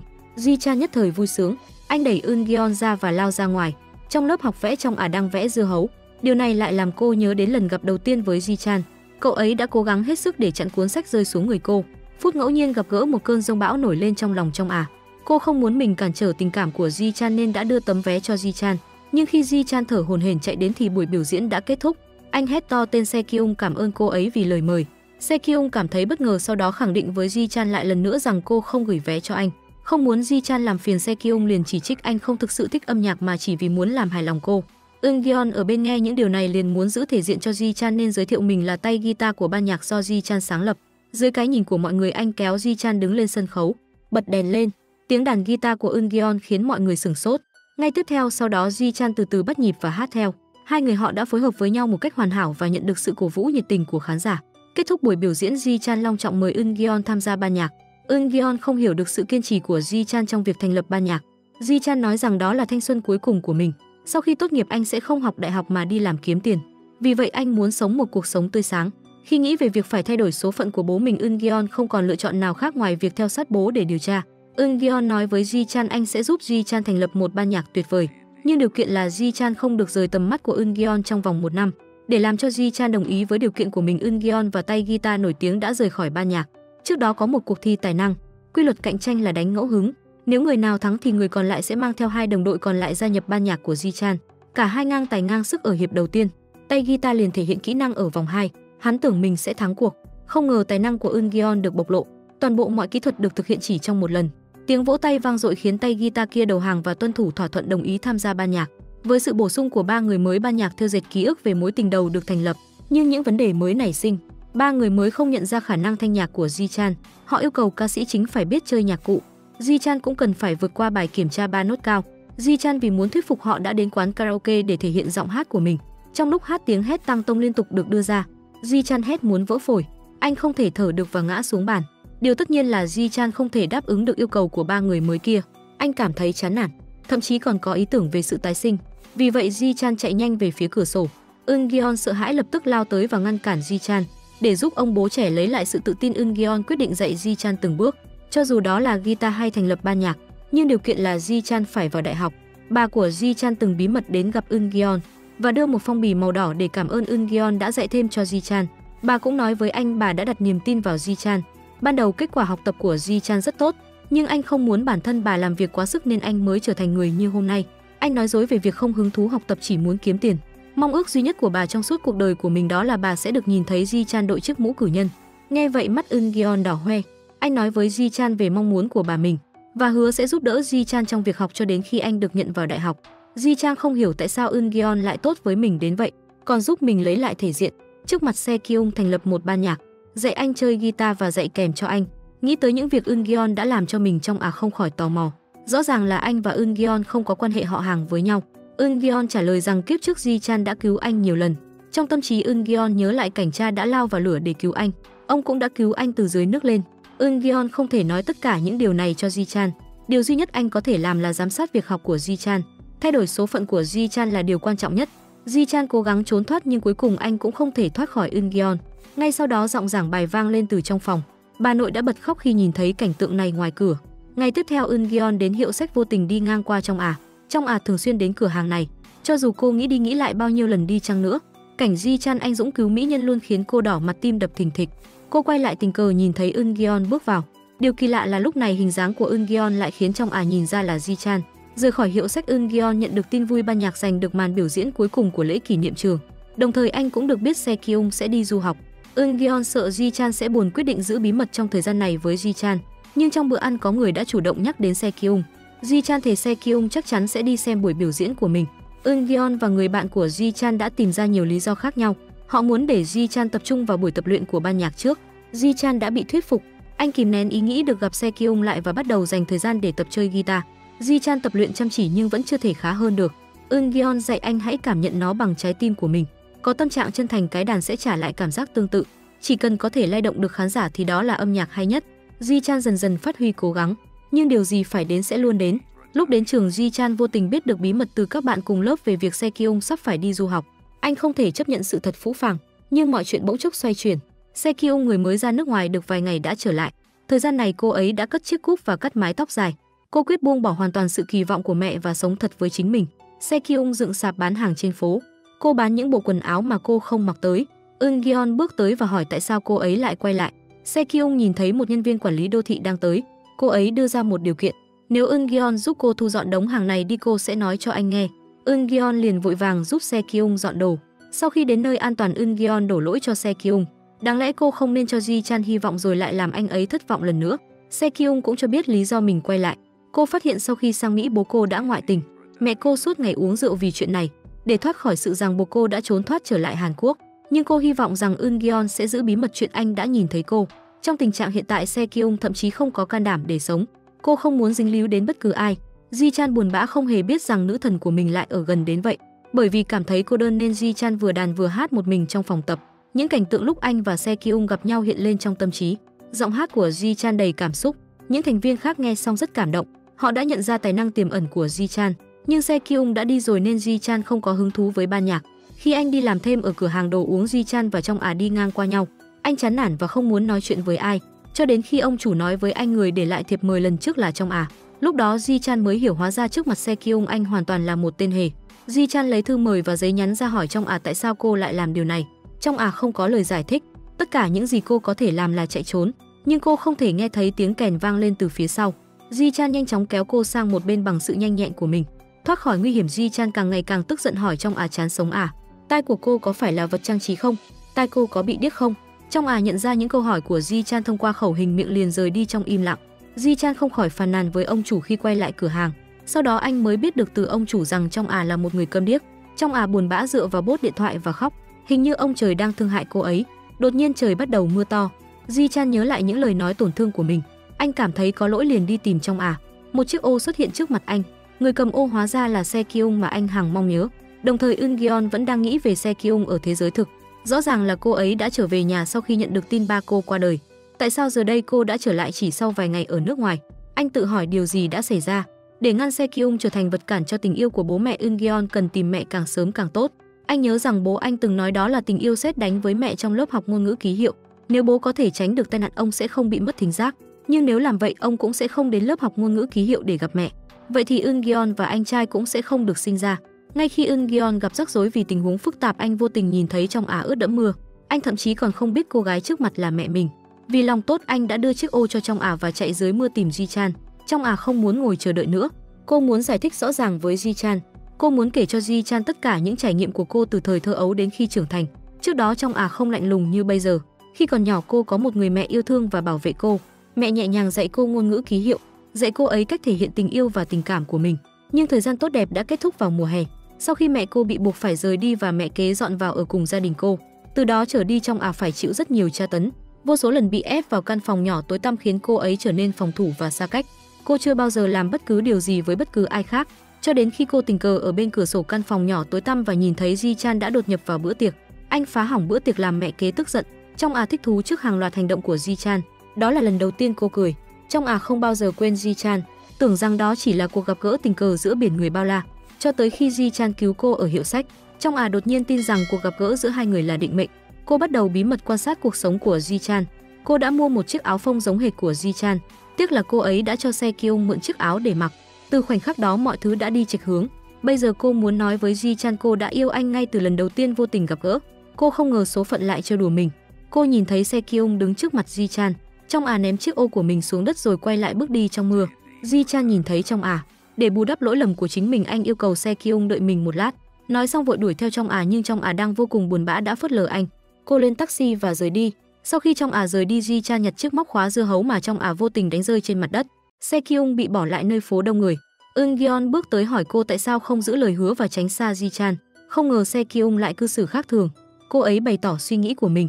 Cô không có ý trêu chọc Ji Chan mà cô muốn làm quen với anh ấy. Eun Gyeon cảm thấy Se Kyung đã trở nên khác biệt. Có vẻ như cô ấy không còn là cô gái xa cách trước đây nữa. Sau khi Ji Chan trở về, Se Kyung đã nói lên suy nghĩ của mình. Cô ấy muốn cố gắng hiểu Ji Chan. Vụ cá cược họ đã thực hiện trước đó vẫn được tính. Ji Chan không ngờ tia lửa tình yêu lại đến nhanh đến vậy. Cậu vô cùng phấn khởi mà bộc lộ sự say đắm Se Kyung. Về nhà vào ban đêm, Ji Chan kể với bạn bè về sự thay đổi của Se Kyung. Anh dần chìm đắm trong những lời chúc mừng và cổ vũ của mọi người. Eun Gyeon đã lén xem cảnh này. Hình ảnh Se Kyung ở hiện tại lại hiện về trong tâm trí anh. Se Kyung ở hiện tại và quá khứ đều khác nhau.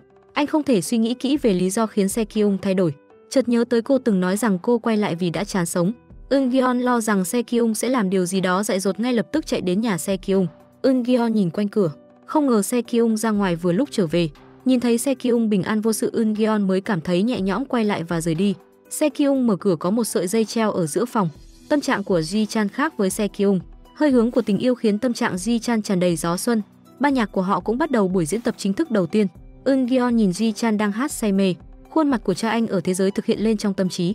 Trước đó anh chưa bao giờ nghĩ đến người bố khiếm thính bị thời gian tàn phá có một tuổi trẻ tươi sáng như vậy.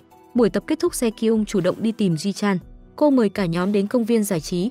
Eun Gyeon không thể chịu đựng được việc bố mình thích người khác, vì vậy anh đã từ chối lời mời của Se Kyung. Tuy nhiên anh vừa đi được vài bước thì nghe thấy tiếng Ji Chan lên kế hoạch lộn ngược trên tàu cướp biển. Để ngăn chặn Ji Chan gặp phải tai họa, Eun Gyeon lập tức quay lại và xin đi cùng. Để bảo vệ Ji Chan và bảo vệ tình yêu của bố mẹ, Eun Gyeon đi theo Ji Chan không tách rời. Se Kyung nhìn thấy thái độ thù địch của Eun Gyeon với mình liền gọi anh sang một bên và hỏi Eun Gyeon tại sao lại bảo vệ Ji Chan quá mức như vậy. Eun Gyeon nhắc nhở cô không được thích Ji Chan bởi vì bạn đời của Ji Chan là một người khác, đó chính là người trân trọng Ji Chan hơn ai hết. Nào ngờ câu nói này của Eun Gyeon lại khiến Se Kyung nghĩ rằng anh thích Ji Chan. Eun Gyeon muốn giải thích với Se Kyung nhưng Ji Chan bên cạnh lại chực phải một miếng vỏ chuối. Eun Gyeon lo lắng Ji Chan sẽ bị thương, vội vàng chạy tới ôm Ji Chan vào lòng. Hành vi của Eun Gyeon khiến Ji Chan mất mặt trước người mình thích. Anh giận dữ hỏi Eun Gyeon động cơ của anh là gì, tại sao luôn muốn cản đường anh ấy. Eun Gyeon không thể giải thích mọi chuyện, vì vậy anh chỉ có thể đưa ra điều kiện lúc trước, đó là Eun Gyeon sẽ luôn để ý tới Ji Chan trong vòng 1 năm. Không ngờ cuộc trò chuyện giữa hai người lại bị bạn bè nghe lén được. Họ đã hiểu và tôn trọng quyết định của Eun-gyeon và Ji-chan nên giả vờ như không nhìn thấy những gì vừa xảy ra, để làm sáng tỏ sự hiểu lầm. Trước khi về nhà, Eun-gyeon giải thích cho Se-kyung anh thực sự không có tình cảm với Ji-chan. Anh cũng có một bí mật mà chưa thể nói với Se-kyung được. Không ngờ trí tưởng tượng của Se-kyung lại rộng lớn như vậy. Cô nghi ngờ người Eun-gyeon thích là mình nên cô tiến đến gần Eun-gyeon. Điều này khiến Eun-gyeon trở nên nói năng không rõ ràng. Anh khó chịu quay mặt đi. Ngày hôm sau ban nhạc bắt đầu buổi tập. Ji-chan bất ngờ đề nghị được đổi bài hát. Anh đã tham khảo ý kiến của Se-kyung và nhận được sự đồng ý từ phía bên kia. Các thành viên ban nhạc cũng đồng ý nhưng Eun-gyeon đã giơ tay phản đối. Còn chưa đầy một tháng nữa là đến buổi biểu diễn trên sân khấu. Họ không thể làm gián đoạn cảm hứng của mọi người chỉ vì Se-kyung. Nhưng Ji-chan nhất quyết làm theo lời Se-kyung. Anh tin chắc rằng Se-kyung từ nước ngoài trở về là vì mình. Dù thế nào đi chăng nữa anh cũng sẽ thực hiện mọi mong muốn của cô. Eun-gyeon tức giận vì sự hoang tưởng của Ji-chan nên đã rời khỏi ban nhạc trong sự tức giận. Đêm đến Eun-gyeon ngủ quên trước siêu thị cho đến khi ông chủ đánh thức anh dậy. Eun-gyeon đứng dậy và rời đi. Điều kỳ lạ là bóng đèn bên cạnh đột nhiên nhấp nháy. Tiếng chuông reo lên trong bốt điện thoại. Eun-gyeon nhanh chóng trả lời cuộc gọi. Người ở đầu dây là chủ cửa hàng nhạc cụ, người đã yêu cầu anh du hành xuyên thời gian. Eun-gyeon yêu cầu ông chủ nói cho anh cách quay về, nhưng ông chủ nói với anh trong thời gian anh xuyên không về quá khứ, thế giới thực đã thay đổi đáng kể. Eun-gyeon hiểu ngay lập tức. Se-kyung bất ngờ quay lại. Những người đáng lẽ phải chia tay lại đoàn tụ. Tất cả những điều này là do anh gây ra. Eun-gyeon mong muốn sửa chữa tất cả những điều này và để mọi thứ phát triển theo đúng hướng. Ông chủ nhắc nhở anh rằng ông đã gợi ý cho anh rồi. Nói xong ông cúp máy. Eun-gyeon ngay lập tức lục túi để tìm manh mối. Anh tìm thấy một tờ rơi giới thiệu buổi thử đàn guitar và thời gian thi là ngày mai. Ngày hôm sau ban tổ chức đang nỗ lực sắp xếp sân khấu. Trợ lý nói với ông chủ sẽ có mưa rông vào buổi chiều nên muốn đề nghị tổ chức sự kiện trong nhà. Ông chủ có cách nghĩ riêng của mình nên nhất quyết muốn thực hiện theo kế hoạch ban đầu. Eun-gyeon đến nơi biểu diễn để hỏi thăm tình hình. Anh vô tình nhặt được vé của thí sinh dưới đất thì bị nhầm là thí sinh tham gia thi nên được mời vào trong. Eun-gyeon tham gia buổi thử đàn guitar điện thì bị sét đánh trúng. Sau đó anh được đưa đến bệnh viện. Cùng một khoảnh khắc Se-kyung nghe thấy tiếng chuông reo từ bốt điện thoại công cộng được đánh dấu là không hoạt động. Cô nhấc điện thoại lên. Bên kia là chủ cửa hàng nhạc cụ. Ông cũng là người đã đưa cô du hành xuyên thời gian tới đây. Hóa ra Se-kyung hiện tại chính là Eun-ju, con gái của Se-kyung. Mẹ cô phớt lờ mong muốn của cô và ép cô chơi đàn cello từ khi còn nhỏ. Eun-ju cố gắng vùng vẫy nhưng vẫn không thể thoát khỏi sự kiểm soát của mẹ. Cô thường cảm thấy mình như một món đồ trang sức được đặt trong một chiếc hộp, chỉ bằng cách giành vị trí đầu tiên trong các cuộc thi âm nhạc. Có như vậy cô mới có được nụ cười và tình yêu ngắn ngủi của mẹ. Đây là giá trị về sự tồn tại của cô. Hầu hết thời gian Eun-ju trải qua những cảm xúc buồn chán và khó khăn đó một mình. Chỉ khi ở bên bố cô mới có được giây phút thư giãn và vui vẻ. Tiếc thay cha mẹ cô đã ly hôn từ lâu. Khi cô cùng mẹ trở về nhà để dự đám tang, ông nội mẹ đã từng nói với cô rằng bà đã mong muốn có một gia đình trọn vẹn từ khi còn nhỏ. Nhưng điều ước đã không thành hiện thực. Bây giờ Eun-ju là gia đình duy nhất của bà ấy. Bà mong con gái sẽ không bao giờ rời xa bà. Eun-ju gật đầu hiểu ý của mẹ. Lúc đó cô không biết nó có ý nghĩa gì. Nhưng khi cô 18 tuổi, mẹ đưa Eun-ju về cửa hàng nhạc cụ của ông nội. Người mẹ càng thêm thất vọng với cuộc hôn nhân thất bại và những giấc mơ tan vỡ của mình. Nên bà thề sẽ để Eun-ju thực hiện ước mơ của mình. Đó là trở thành một nghệ sĩ đàn cello xinh đẹp. Có như vậy bà mới có thứ để người khác ghen tị. Eun-ju cũng chỉ biết ngoan ngoãn nghe lời mẹ. Từ khi còn nhỏ cho đến khi trưởng thành, vô số lần cô nghe mẹ khoe tuổi trẻ huy hoàng liên quan đến Ji-chan. Những lúc say mẹ cô thường tiếc nuối. Nếu như không lấy chồng, không có con, bà chắc chắn sẽ nổi tiếng khắp thế giới với tư cách là một nghệ sĩ đàn cello, chứ không như bây giờ chỉ là một người phụ nữ bình thường. Eun-ju không còn chịu nổi việc phải sống dưới sự kiểm soát và cái bóng của mẹ nữa. Trong cơn tức giận cô đã ra nước ngoài tìm bố, nhưng cô không ngờ rằng bố cô đã có gia đình mới, không có nơi nào để đi, cô lang thang trên đường. Cô gần như bị tổn thương bởi một số tên côn đồ. Eun-ju buồn bã khóc lớn. Cô nghĩ sao mình lại xuất hiện trên thế giới này. Tại thời điểm này, bóng của cô chia thành hai phần với mặt trăng trên bầu trời. Phía trước còn có một cửa hàng nhạc cụ. Cô bước đến cửa hàng bán nhạc cụ và bán chiếc đàn cello của mình. Eun-ju muốn bắt đầu một hành trình mới, hoặc đơn giản là biến mất khỏi thế giới này. Ông chủ đối xử với Eun-ju như ông ấy đã làm với Eun-gyeon. Ông đưa cho cô một biên lai và dặn cô phải giữ nó an toàn. Eun-ju rời đi dưới sự giám sát của ông chủ. Cô không bao giờ ngờ rằng thế giới bên ngoài sẽ thay đổi. Cô thực sự đã du hành đến năm 1995 với danh nghĩa là Se-kyung là mẹ của cô. Trong thời gian này cô có mối quan hệ tốt với Ji-chan và các thành viên trong ban nhạc. Sau đó cô nhận được cuộc gọi từ người bán nhạc cụ. Eun-ju nói với ông chủ cô có một ý tưởng mới. Cô muốn đưa mẹ và mối tình đầu của bà đến với nhau. Bằng cách này mẹ có thể sống một cuộc sống hạnh phúc. Cô cũng sẽ không được sinh ra. Lúc đó căn nguyên của mọi nỗi đau đã được giải quyết. Cô nhớ lại lời mẹ miêu tả về mối tình đầu của mình. Đối phương không chỉ là thành viên ban nhạc mà còn là một người rất thích ăn cay. Sau đó Eun-ju bắt đầu đi tìm mục tiêu. Eun-ju chiêu đãi các thành viên ban nhạc những món ăn cay nhất. Những người phía trước đều nóng đến mức thở ra lửa. Đó chắc chắn không phải là người mà Eun-ju muốn tìm kiếm. Cuối cùng chỉ còn lại Ji-chan và Eun-gyeon là mục tiêu cần thử nghiệm. Lâu nay cô vẫn hiểu lầm Eun-gyeon thích đàn ông nên đương nhiên Eun-gyeon cũng bị loại. Ngày hôm sau Eun-ju mời Ji-chan đi ăn tối. Cô nếm thử vị cay của món ăn. cái lưỡi bị đau ngay lập tức, nhưng Ji Chan không thay đổi biểu cảm của mình. Điều này khiến cô một lần nữa khẳng định mối tình đầu của mẹ cô chính là Ji Chan. Khi Eun Du chuẩn bị tiến hành kế hoạch của mình thì hình ảnh cô hỏi Eun Gyeon có thích mình không hiện lên trong tâm trí. Không hiểu sao lúc đó cô có cảm giác xao xuyến với Eun Gyeon. Còn về phía Eun Gyeon, anh đang phải trải qua cuộc giải cứu căng thẳng. Khi các bác sĩ sốc điện ý thức của Eun Gyeon không ngừng kêu gọi bố mẹ mình, anh mong được trở về với bố mẹ một lần nữa. Mà trong bị sốt trên đường trở về nhà vô tình gặp Ji Chan đến trả lại móc khóa. Cô liền lập tức ngất đi khiến Ji Chan vội vàng đưa cô đến bệnh viện. Khi trong tỉnh dậy trong bệnh viện, Ji Chan đã viết một bức thư xin lỗi vì thái độ trước đây của mình. Trong nhắc nhở bản thân Ji Chan chỉ là đang thương hại cô chứ không hề có sự thân thiện. Trong trực tiếp rời khỏi bệnh viện trong khi Ji Chan đi làm thủ tục. Khi Ji Chan trở lại phòng bệnh, anh nhìn thấy tờ giấy do trong để lại. Trong giải thích về vụ vé xem ca nhạc và thư mời. Cô ấy chỉ muốn thực hiện mong muốn của Ji Chan, nhưng không biết rằng có một bức thư Se Kyung viết cho cô. Đó là lý do tại sao có sự hiểu lầm kia. Sau đó Ji Chan chạy đi tìm trong và mời cô đi ăn với mình. Ji Chan đã viết số điện thoại của mình cho trong và nói cô liên lạc với anh nếu như gặp chuyện xấu. Trong cảm thấy vô cùng hạnh phúc. Cánh cửa trái tim cô đã đóng và giờ lại mở ra. Khi hai người về nhà, Ji Chan chợt nhớ lại những gì Eun Gyeon từng nói. Anh nói rằng Ji Chan phải thích trong Mặc dù Ji Chan không biết tại sao Eun Gyeon lại nói điều này nhưng vẫn hỏi trong có biết Eun Gyeon không.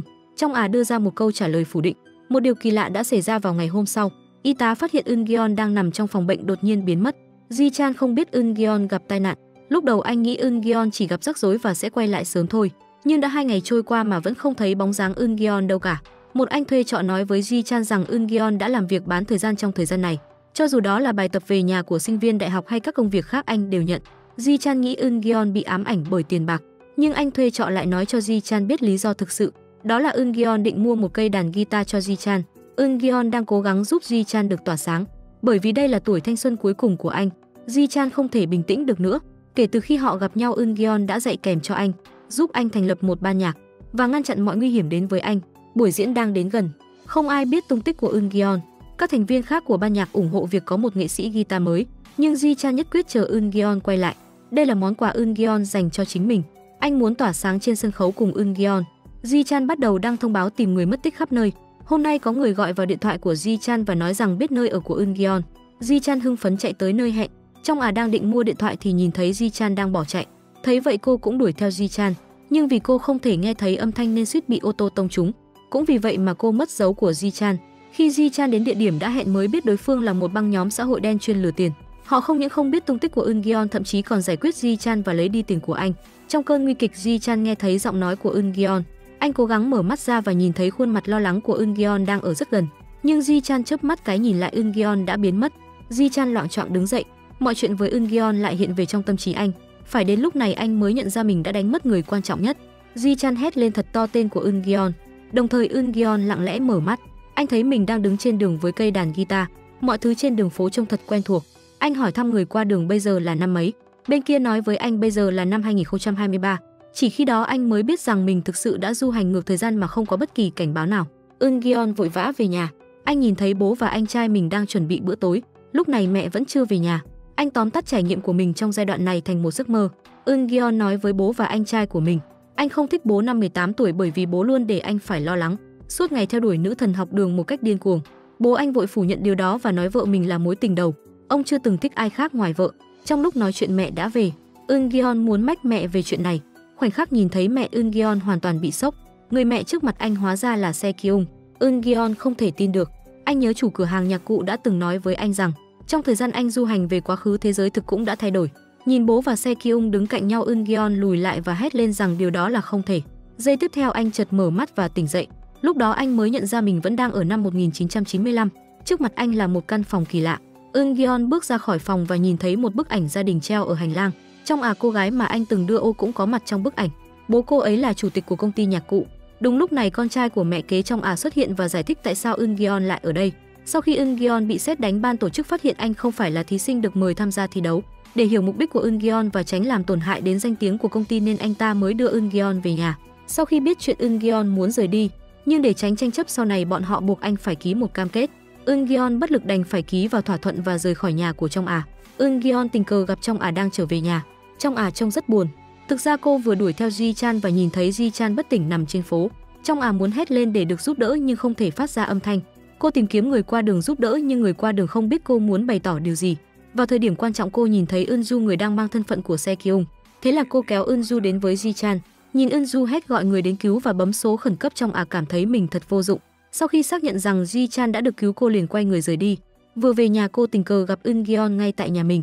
Eun-gyeon nhìn thấy bảng tên học sinh của trong thì biết người con gái trước mặt là mẹ mình. Anh lập tức đuổi theo nhưng bị bảo vệ chặn lại không cho vào trong. Eun-gyeon cố gắng thoát khỏi nhân viên bảo vệ và lao vào xé bỏ bản thỏa thuận vừa ký với con trai của mẹ kế. Hắn ta nổi giận tung một cú đấm vào mặt Eun-gyeon. Eun-gyeon giả vờ ngất đi, sau đó được đưa về phòng nghỉ ngơi. Chờ khi con trai mẹ kế rời đi, anh đứng dậy và nghĩ về mối quan hệ gia đình của mẹ mình. Đột nhiên bên ngoài có tiếng cãi vã. Con gái của mẹ kế về nhà nhìn thấy trong cô ta nghĩ trong đang chặn đường mình, liền đẩy trong té ngã. Nhìn thấy chìa khóa dưa hấu trong túi áo khoác của trong cô ta vội cướp lấy nó. Trong lao tới để lấy lại chìa khóa. Cô túm lấy tóc của con gái mẹ kế. Sau đó hai cô gái ngay lập tức lao vào đánh nhau. Mẹ kế quay lại và quát hai người dừng lại. Con gái của mẹ kế là người lên tiếng đầu tiên. Cô ta nói dối rằng móc chìa khóa là món quà Se-kyung tặng cô ta và trong nhất quyết đòi lấy nó đi. Mẹ kế giật lấy chùm chìa khóa ném xuống đất. Thấy vậy trong liền hét lên. Trong khi vùng vẫy, cô đã cắn vào tay mẹ kế khiến bà ta tức giận và dạy dỗ cô một cách khắc nghiệt. Bà muốn đánh cô lần thứ hai nhưng đã bị Eun-gyeon chặn lại. Eun-gyeon hỏi bằng ngôn ngữ ký hiệu xem trong có bị thương không. Hành vi của anh đã bị mẹ kế ngăn cản. Ngôn ngữ ký hiệu là thứ bị cấm ở cái nhà này. Khi hai bên đang tranh cãi, bố của trong đã trở lại. Eun-gyeon biết lý do tại sao ông ngoại cấm mẹ anh học ngôn ngữ ký hiệu. Ông ngoại là một người có địa vị ở bên ngoài. Ông không muốn người khác biết ông có con gái bị khuyết tật. Để thay đổi hoàn cảnh ở nhà của trong Eun-gyeon đã thương lượng với ông ngoại. Nếu ông muốn giải quyết triệt để tranh chấp bị sét đánh, thì ông phải đồng ý việc Eun-gyeon dạy ngôn ngữ ký hiệu cho trong Sau khi thuyết phục thành công, ông ngoại Eun-gyeon bắt đầu dạy ngôn ngữ ký hiệu. Anh nói với trong rằng tên mình là Eun-gyeon, có nghĩa là một đứa trẻ có giọng nói trong sáng, là cậu bé thuần khiết. Đây là cái tên mẹ anh đã đặt cho anh. Eun-gyeon không ngờ khi còn trẻ mẹ mình đã sống một cuộc đời khốn khổ như thế. Eun-gyeon nghĩ tới đây thì đau lòng không thể kiềm chế được những giọt nước mắt của mình. Mặt khác, Ji-chan cần phải nhập viện để theo dõi. Những ngày nằm viện anh là niềm vui của những bệnh nhân khác. Các thành viên ban nhạc đã đến gặp Ji-chan. Họ quyết định giúp anh phân phát thông báo người mất tích và tiếp tục tìm kiếm Eun-gyeon. Ji-chan nói với bạn bè về hành động anh hùng của anh chống lại bọn xã hội đen. Anh cũng rất biết ơn Se-kyung đã cứu mình. Lúc này Eunju với thân phận là Se-kyung cũng đến thăm Ji-chan. Cô nói với Ji-chan rằng người cứu anh không phải là cô mà chính là trong Lúc đó cô đã nhìn thấy bảng tên của đối phương. Ji-chan rất bất ngờ khi nghe thấy điều này. Để cảm ơn trong đã cứu mình, Ji-chan đặc biệt đến nhà trong để nói lời cảm ơn. Nhưng trong không gặp anh mà nhìn anh qua cửa sổ và viết tên Ji-chan. Ji-chan vừa rời đi thì Eun-gyeon quay lại. Cả hai liền bỏ lỡ cơ hội gặp lại nhau. Eun-gyeon muốn biết về Se-kyung ở thế giới thực có trở thành mẹ của mình không. Thế nên anh đã gọi điện cho chủ cửa hàng nhạc cụ, nhưng nó vẫn báo là số không đúng. Tuy nhiên Eun-gyeon không quan tâm. Ngày hôm sau anh quay lại bốt điện thoại, không ngờ lại gặp Eunju ở đây. Eunju háo hức muốn biết mối tình đầu của mẹ mình là Eun-gyeon hay Ji-chan. Vì vậy cô đã mời Eun-gyeon đi ăn. Vẫn như thường lệ, cô đã gọi món ăn siêu cay để Eun-gyeon ăn một miếng. Như lẽ thường thì chỉ cần cho thức ăn trực tiếp vào miệng, nhưng Eun-gyeon nhất quyết thương lượng với cô, bắt cô hứa không đến gần Ji-chan nữa. Nhưng không ai trong số họ chịu thỏa hiệp. Cuối cùng chẳng ai đạt được mục đích. Để bảo vệ mẹ, Eun-gyeon chọn học cùng trường với trong Sự xuất hiện của anh ngay lập tức thu hút sự chú ý của các nữ sinh trong trường. Eunju cũng đến tìm trong Cô muốn hỏi trong liệu cô có biết mối tình đầu của Se-kyung là ai không. Nào ngờ cô lại thấy Eun-gyeon và trong xuất hiện cùng nhau. Eunju hét lên và đuổi theo nhưng Eun-gyeon hoàn toàn phớt lờ cô. Anh đưa trong đi thẳng vào trường. Eunju muốn đuổi theo nhưng bị bảo vệ chặn lại. Eunju kể cho Ji-chan nghe về thông tin của Eun-gyeon. Ji-chan rất hưng phấn, quyết định làm mọi cách để Eun-gyeon trở về với ban nhạc. Anh quyết định đưa ban nhạc đến biểu diễn riêng cho Eun-gyeon. Cùng lúc đó Eunju tìm thấy trong tủ đồ một bộ đồng phục học sinh giống như của trong Cô lập tức thay đồng phục học sinh và vào trường thành công. Cô đến tìm Eun-gyeon nên anh đành miễn cưỡng theo Eunju ra ngoài. Khoảnh khắc Eunju cởi mũ hớt tóc, nhịp tim của Eun-gyeon bỗng đập mạnh. Eunju muốn biết tại sao Eun-gyeon ghét cô như vậy. Eun-gyeon tìm một lý do ngẫu nhiên nói rằng anh rất tức giận khi nhìn thấy cô. Eun-gyeon nói xong liền quay người muốn rời đi, nhưng Eunju lại nói với anh một chuyện, đó chính là việc Ji-chan bị đánh đến mức phải nhập viện. Nghe những lời nói này, Eun-gyeon mở to mắt ngạc nhiên. Hai người đang nói chuyện thì buổi hòa nhạc mang tên Chào mừng Eun-gyeon quay trở lại được biểu diễn. Buổi hòa nhạc thu hút sự chú ý của tất cả các bạn trong lớp. Ji-chan hát say sưa trên sân khấu. Thấy Eun-gyeon xuất hiện, anh bước ra khỏi sân khấu và đến bên Eun-gyeon. Anh hứa sẽ học tập chăm chỉ trong tương lai và sẽ cố gắng hát hay. Mọi việc đã thỏa thuận sẽ được thực hiện. Anh chỉ hy vọng Eun-gyeon sẽ quay lại với mình. Lần này Eun-gyeon liếc nhìn trong đang đứng cạnh và đồng ý với yêu cầu của Ji-chan. Đồng thời một điều kiện được đưa ra, đó là Ji-chan không được phép hẹn hò với Se-kyung bởi vì anh đã thích Se-kyung mất rồi. Ji-chan không ngờ rằng mình chuẩn bị buổi hòa nhạc cẩn thận cho Eun-gyeon, nhưng Eun-gyeon thực sự đã trả ơn lòng tốt bằng cách tỏ tình với nữ thần của mình. Ji-chan trong cơn giận dữ đã đánh Eun-gyeon. Eun-gyeon không chịu thua kém đã chiến đấu với bố mình. Hai người đánh nhau từ trong vòng đến ngoài vòng tròn, không ai muốn nhận thất bại. cho đến khi bảo vệ đến ngăn họ lại thì mọi người mới vội vàng giải tán. Khi trốn thoát, Eun-gyeon hoảng sợ nắm lấy tay Eunju. Ji-chan thì bị bảo vệ đuổi vòng vòng. Anh muốn nhảy lên chiếc xe tải phía trước, tuy nhiên nhân viên bảo vệ đã truy đuổi gắt gao phía sau. Thời điểm quan trọng, Trong bước tới và gạt chân nhân viên bảo vệ giúp Ji-chan trốn thoát thành công. Eun-gyeon và Eunju trốn xuống bể bơi. Khi không có ai xung quanh, Eunju hỏi về những lời Eun-gyeon vừa thổ lộ với mình. Lúc này cô vẫn nghĩ Eun-gyeon thích Ji-chan. Cô cho rằng Eun-gyeon muốn mượn cớ tỏ tình với cô để chia tay Ji-chan. Eun-gyeon thú nhận một lần nữa rằng anh không nói dối. Anh thực sự rất thích Eunju. Nếu có thể, Eun-gyeon cũng mong Eunju thích anh thật nhiều. Eunju ra lệnh cho Eun-gyeon nói lý do tại sao anh thích cô trong vòng 3 giây. Eun-gyeon trả lời rằng khi hai người gặp nhau lần đầu tiên, anh đã bị thu hút bởi sự xinh đẹp của cô. Eun-gyeon cảm thấy như hai người họ đã được định sẵn để ở bên nhau. Eun-gyeon mỉm cười tuyên bố nhiệm vụ đã hoàn thành. Đúng lúc này, thầy giáo đuổi tới và đưa hai người họ đến văn phòng hiệu trưởng, cũng chính là mẹ kế của Trong. Chính bà là người lo thủ tục du học cho Se Kyung, nhưng bà không hề nhận được tin Se Kyung đã từ Mỹ trở về. Đồng thời bà cảm thấy Se Kyung trước mặt mình đã rất khác so với trước đây. Để xác nhận, bà mẹ kế đã gọi vào số điện thoại của mẹ Se Kyung. May mắn là Eunju thông minh. Cô mơ hồ nhớ rằng gia đình mẹ mình đi du lịch trong thời gian này. Những gì cô nói giống như tin nhắn ở đầu bên kia của điện thoại. Điều này xua tan sự nghi ngờ của mẹ kế. Mẹ kế đặt điện thoại xuống, yêu cầu Eunju tiếp tục đến trường từ ngày mai. Sau đó Eun-gyeon nói chuyện với Trong. Trong rất tức giận vì anh đã thú nhận trước công chúng. Eun-gyeon đuổi theo cô ra ngoài để xin lỗi. Cảnh tượng này tình cờ được Eunju nhìn thấy. Cô không hiểu tại sao Eun-gyeon đã tỏ tình với cô nhưng lại lén lút qua lại với Trong. Để tìm hiểu xem Eun-gyeon có phải là mối tình đầu của mẹ cô không, Eunju liền chiêu đãi Eun-gyeon một số món ăn cay bất thường. Đây là vấn đề quan trọng trong cuộc đời cô. Eun-gyeon bối rối. Anh không hiểu tại sao cô lại bị ám ảnh bởi vấn đề này đến vậy. Nhưng vì nó nói về cuộc đời của Se Kyung nên Eun-gyeon không hỏi thêm câu nào nữa. Khi Eun-gyeon đưa đồ ăn lên thì đột nhiên bị Eunju cắt ngang. Thì ra Eunju đã bị lời nói của Eun-gyeon đánh trúng tim đen. Đột nhiên cô cảm thấy tim đập mạnh, không muốn thử nữa. Sau khi trở về nhà, Eunju chợt nhớ ra mẹ cũng nói một điểm mấu chốt. Đó là mối tình đầu của bà đã từng biểu diễn một bài hát cho bà trong lễ hội mùa xuân. Đến lúc đó bà mới nhận ra mình đã luôn thích người đó. Eunju quyết định giữ thái độ thiếu quyết đoán trước Ji-chan và Eun-gyeon để tìm hiểu xem ai sẽ được mời vào ngày lễ kỷ niệm. Eun-gyeon về nhà và tiếp tục dạy kèm Trong. Tuy nhiên Trong đã ném đồ vào người anh và rời đi. Eun-gyeon nhặt đồ dưới đất lên. Hóa ra nó là một cuốn nhật ký mà Trong đã viết về tình yêu dành cho Ji-chan. Eun-gyeon chợt nhận ra Trong đã yêu thầm Ji-chan.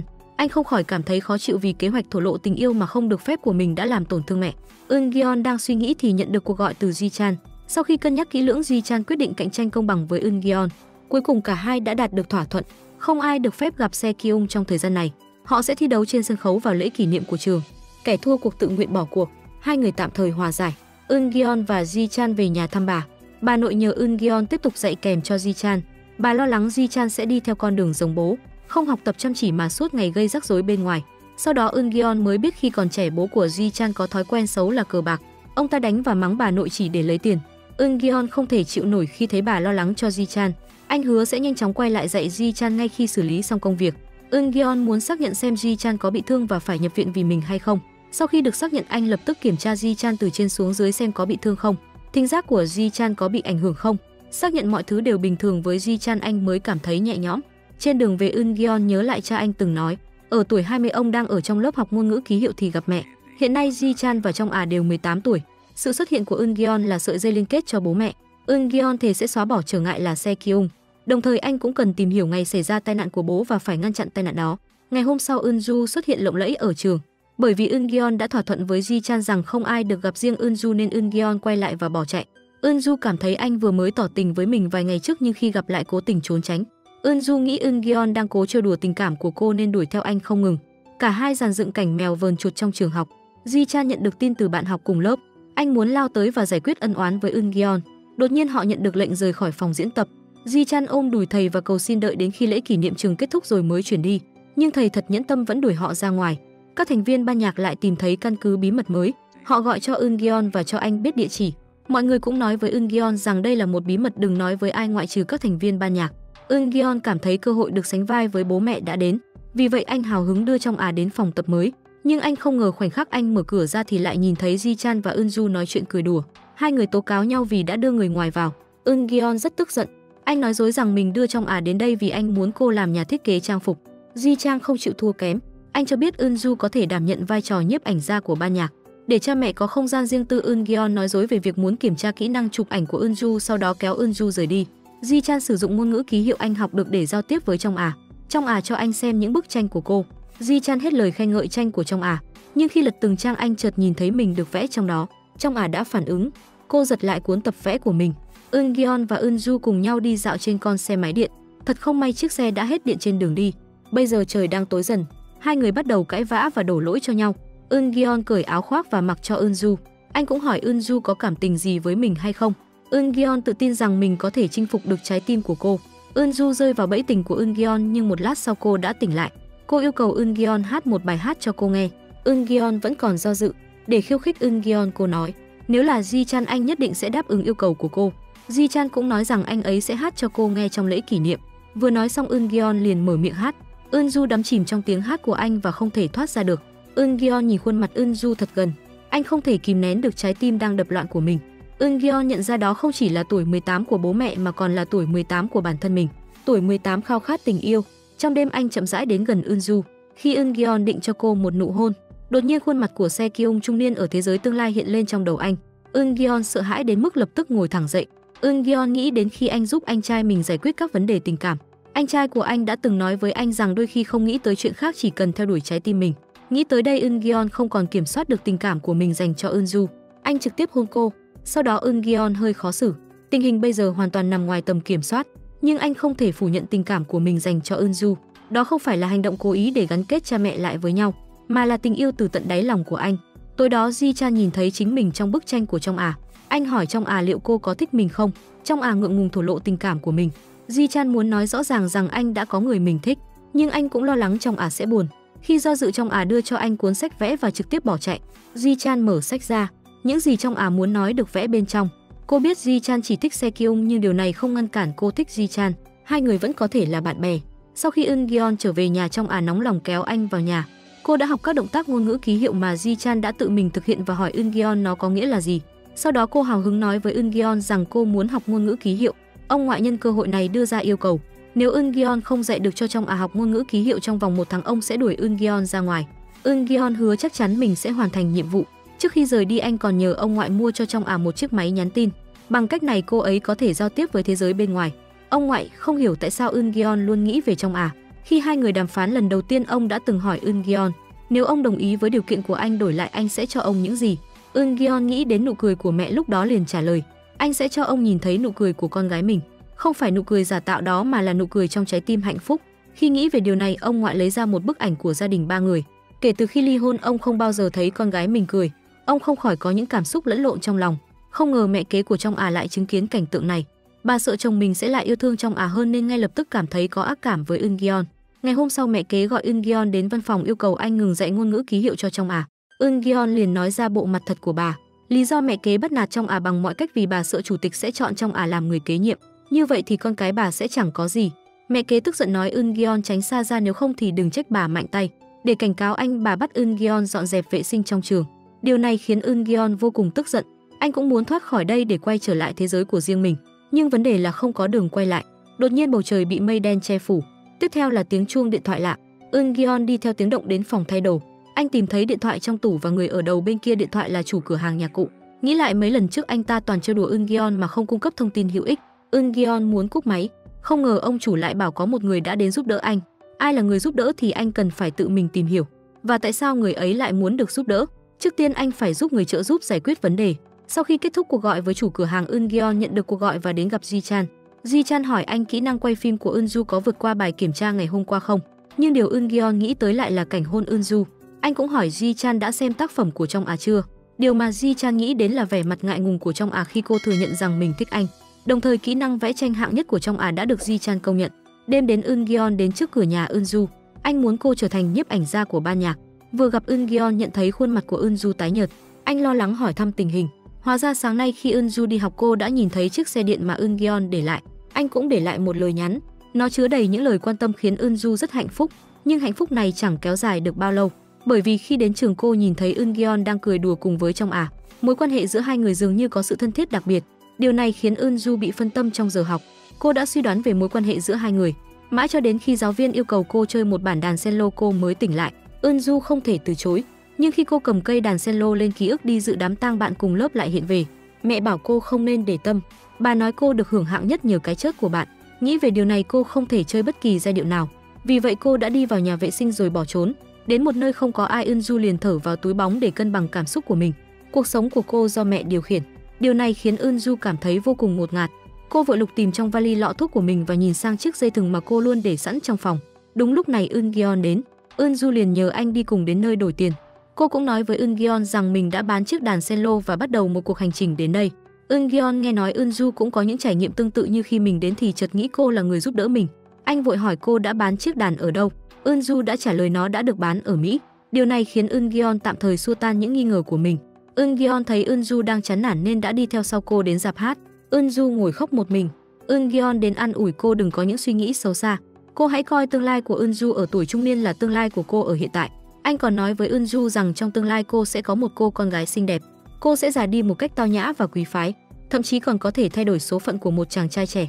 Mặc dù cô không tin những lời này, nhưng sự đồng hành của Eungeon đã giúp cô bình tĩnh lại. Mặt khác, Ji-chan đến hiệu sách để mua sách ngôn ngữ ký hiệu thì tình cờ gặp Trong À. Trong À đã thiết kế logo quần áo cho ban nhạc. Đó là bức tranh vẽ quả dưa hấu. Trong À rất ngưỡng mộ một họa sĩ bị bệnh nhưng đã dùng bức tranh dưa hấu để chống lại vận mệnh của chính mình. Có một câu trong tranh luôn động viên Trong À.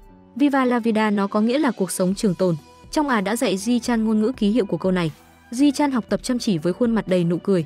Trong À trở về nhà thì nhìn thấy chiếc máy nhắn tin mà bố cô đã đặc biệt mua cho cô. Cô nóng lòng muốn gửi tin nhắn cho Ji-chan. Niềm vui và hạnh phúc trên khuôn mặt cô không thể giấu được. Ông ngoại đang xem cảnh này ngoài cửa. Cuối cùng ông cũng tin những gì Eungeon nói.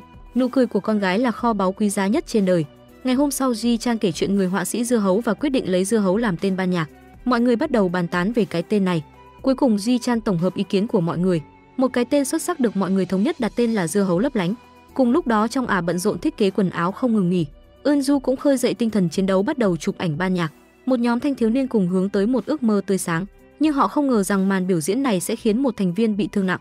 Với nỗ lực chung của Trong À và Eunju, các thành viên ban nhạc cuối cùng cũng mặc đồng phục dưa hấu và chụp hình làm áp phích cho ban nhạc. Trong lúc chụp ảnh quảng cáo, Trong À giúp Ji-chan chỉnh lại tóc. Eungeon nhìn cảnh này không khỏi mỉm cười. Tình cờ Eunju cũng nhìn thấy Eungeon đang cười thì nhấn máy chụp lại. Các học sinh trong trường rất quan tâm đến việc nữ thần của trường sẽ chọn ai, thậm chí còn đặt cược về vấn đề này. Các cô gái mong Eunju sẽ chọn Ji-chan để lại Eungeon điển trai cho mọi người. Suy cho cùng, mọi cô gái ai cũng mong muốn có được một người bạn trai hoàn hảo như Eungeon. Lúc này Eungeon và các bạn đang chơi bóng trên sân. Anh là trung tâm ghi bàn khiến các cô gái không ngừng hét vang ngưỡng mộ.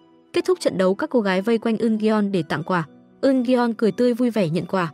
Nhìn thấy nụ cười của Eungeon với các cô gái khác khiến Eunju cảm thấy tức giận. Cô chỉ trích và đe dọa Eungeon rồi quay người bỏ đi. Tiếng kêu của Eungeon vang lên từ phía sau khiến Eunju vội vàng quay lại. Eungeon cảm thấy đồ ăn rất cay nên vội tìm nước điên cuồng. Điều này khiến Eunju nhận ra rằng Eungeon không thể ăn đồ cay được. Có vẻ như anh không phải là mối tình đầu của mẹ mình.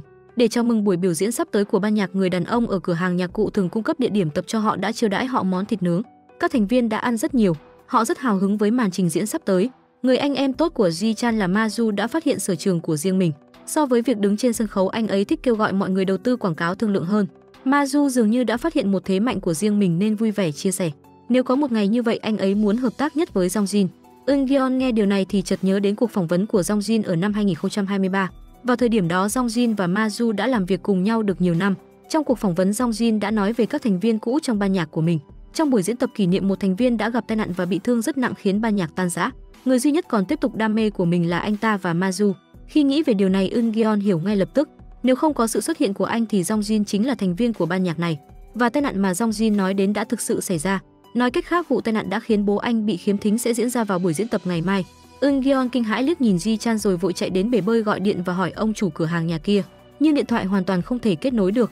Ji-chan và những người trong đội nhạc ăn uống no nê không biết chuyện gì đã xảy ra. Khi chia tay ở ngã tư, một trong những thành viên là Hyun-jun dường như đang có điều gì đó muốn che giấu. Hóa ra Hyun-jun từng là cánh tay phải của một trùm băng đảng, nhưng sau này anh không muốn sống cuộc sống như vậy nữa nên tự nguyện rời nhóm. Điều này đã khơi dậy lòng căm thù của tên cầm đầu nên hắn quyết tâm muốn trả thù Hyun-jun. Mấy hôm trước, Hyun-jun đã cứu một học sinh trung học bị bắt nạt từ băng đảng. Không ngờ hành vi như vậy lại khiến tên cầm đầu tức giận hơn. Đối phương thề sẽ giáng cho Hyun-jun một đòn chí mạng vào thời điểm hắn kiêu ngạo nhất. Để tránh xảy ra tai nạn, Eungeon cầu xin Ji-chan hủy buổi tập ngày mai. Nếu Ji-chan nhất quyết tham gia thì chỉ cần không xuất hiện là được. Nhưng Ji-chan đã chuẩn bị rất lâu rồi. Anh không muốn từ bỏ bất kỳ cơ hội nào được đứng trên sân khấu cùng các đồng đội của mình. Thấy Eungeon cố gắng thuyết phục mình, Ji-chan nghi ngờ anh có động cơ không tốt. Anh chuyên phá hủy những việc làm tốt của Ji-chan. Vì vậy dù thế nào đi chăng nữa, Ji-chan cũng nhất định sẽ tham gia buổi diễn tập ngày mai. Eungeon tuyệt vọng, anh không còn lựa chọn nào khác ngoài nhờ Eunju giúp đỡ. Eunju cũng muốn biết lý do tại sao anh lại làm điều này, Nhưng cô thấy Eun-gyeon có điều gì đó muốn giấu mình nên không tiếp tục gặng hỏi anh. Cô yêu cầu Eun-gyeon đồng ý với 2 điều kiện. Đầu tiên, bí mật mà Eun-gyeon đang giấu khi nào đến lúc thích hợp thì phải kể cho cô nghe. Thứ hai, sau khi mọi việc xong xuôi hãy đi xem một bộ phim cùng với cô. Eun-gyeon sẵn sàng đồng ý. Sáng sớm ngày hôm sau, Eun-ju lấy cớ chụp lại ảnh cá nhân mời Ji-chan đi đến một hòn đảo nhỏ. Ji-chan lo lắng rằng anh sẽ không thể đến buổi tập vào lúc 3 giờ chiều. Eun-ju hứa là buổi chụp sẽ kết thúc trước lúc đó. Nghe vậy Ji-chan liền thở phào nhẹ nhõm. Khi đến nơi, Ji-chan cảm thấy vui sướng với cảm giác ở một mình cùng thần tượng. Nhưng thật không ngờ người xuất hiện lại là Eun-gyeon. Anh thú nhận mục đích của mình là ngăn cản Ji-chan tham gia buổi diễn tập hôm nay. Bây giờ họ phải đợi đến 6 giờ chiều mới có thuyền về. Nhưng Ji-chan quyết tâm phải trở về trước 3 giờ dù có phải thuê thuyền đi nữa. Để khiến Ji-chan thay đổi ý định, Eun-gyeon không ngần ngại nói rằng mình đến từ tương lai và anh là con trai của Ji-chan ở tương lai. Thậm chí Eun-gyeon còn biết số phận tương lai của Ji-chan. Ji-chan sẽ bị thương vì buổi tập hôm nay. Tai nạn này sẽ thay đổi cuộc đời anh. Vì thế Eun-gyeon phải ngăn cản việc đó lại. Ji-chan cảm thấy lời mình đang nghe là ảo tưởng. Anh nghĩ Eun-gyeon có vấn đề về thần kinh mà đưa cốt truyện của cuốn tiểu thuyết thành hiện thực. Ji-chan nhất quyết muốn rời đi. Eun-gyeon đe dọa Ji-chan. Nếu anh ấy nhất quyết muốn rời đi, Eun-gyeon sẽ nhảy xuống biển ngay lập tức. Ji-chan chỉ nghĩ Eun-gyeon đang nói đùa, cho đến khi một tiếng động vang lên từ phía sau. Sau đó anh mới biết rằng những gì Eun-gyeon nói là thật. Ji-chan ngay lập tức nhảy xuống nước cứu Eun-gyeon. Anh không thể chịu đựng được việc Eun-gyeon làm hại chính mình nên đồng ý bỏ lỡ buổi diễn tập. Nghe những lời nói này, Eun-gyeon cuối cùng cũng yên tâm. Lúc này các thành viên còn lại đang cố câu giờ với ban tổ chức. Họ tin rằng Eun-gyeon và Ji-chan chắc chắn sẽ đến.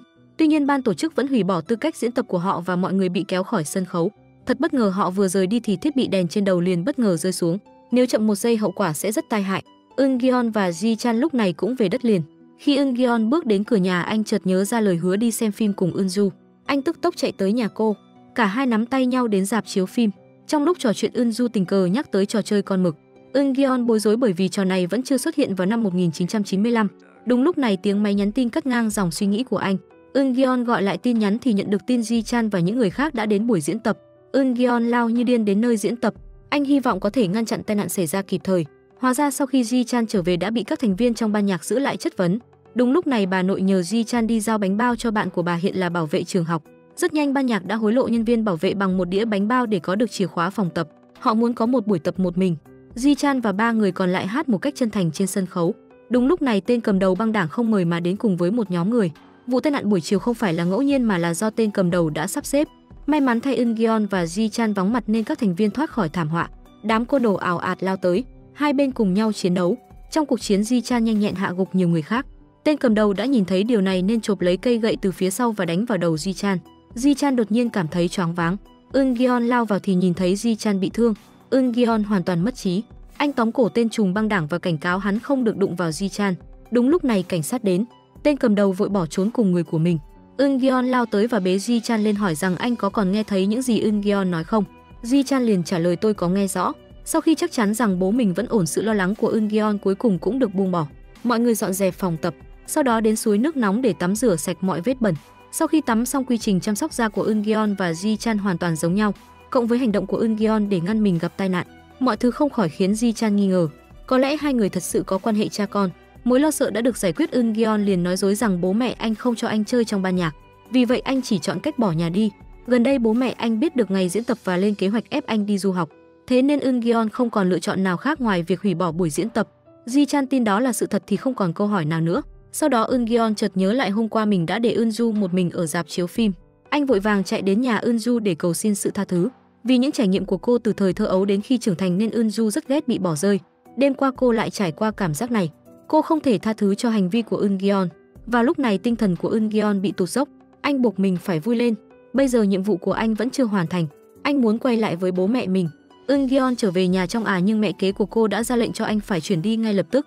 May mắn thay ông ngoại đã quay lại kịp thời. Ông trách mắng mẹ kế đồng thời gia hạn thỏa thuận ban đầu đã ký với Eun-gyeon.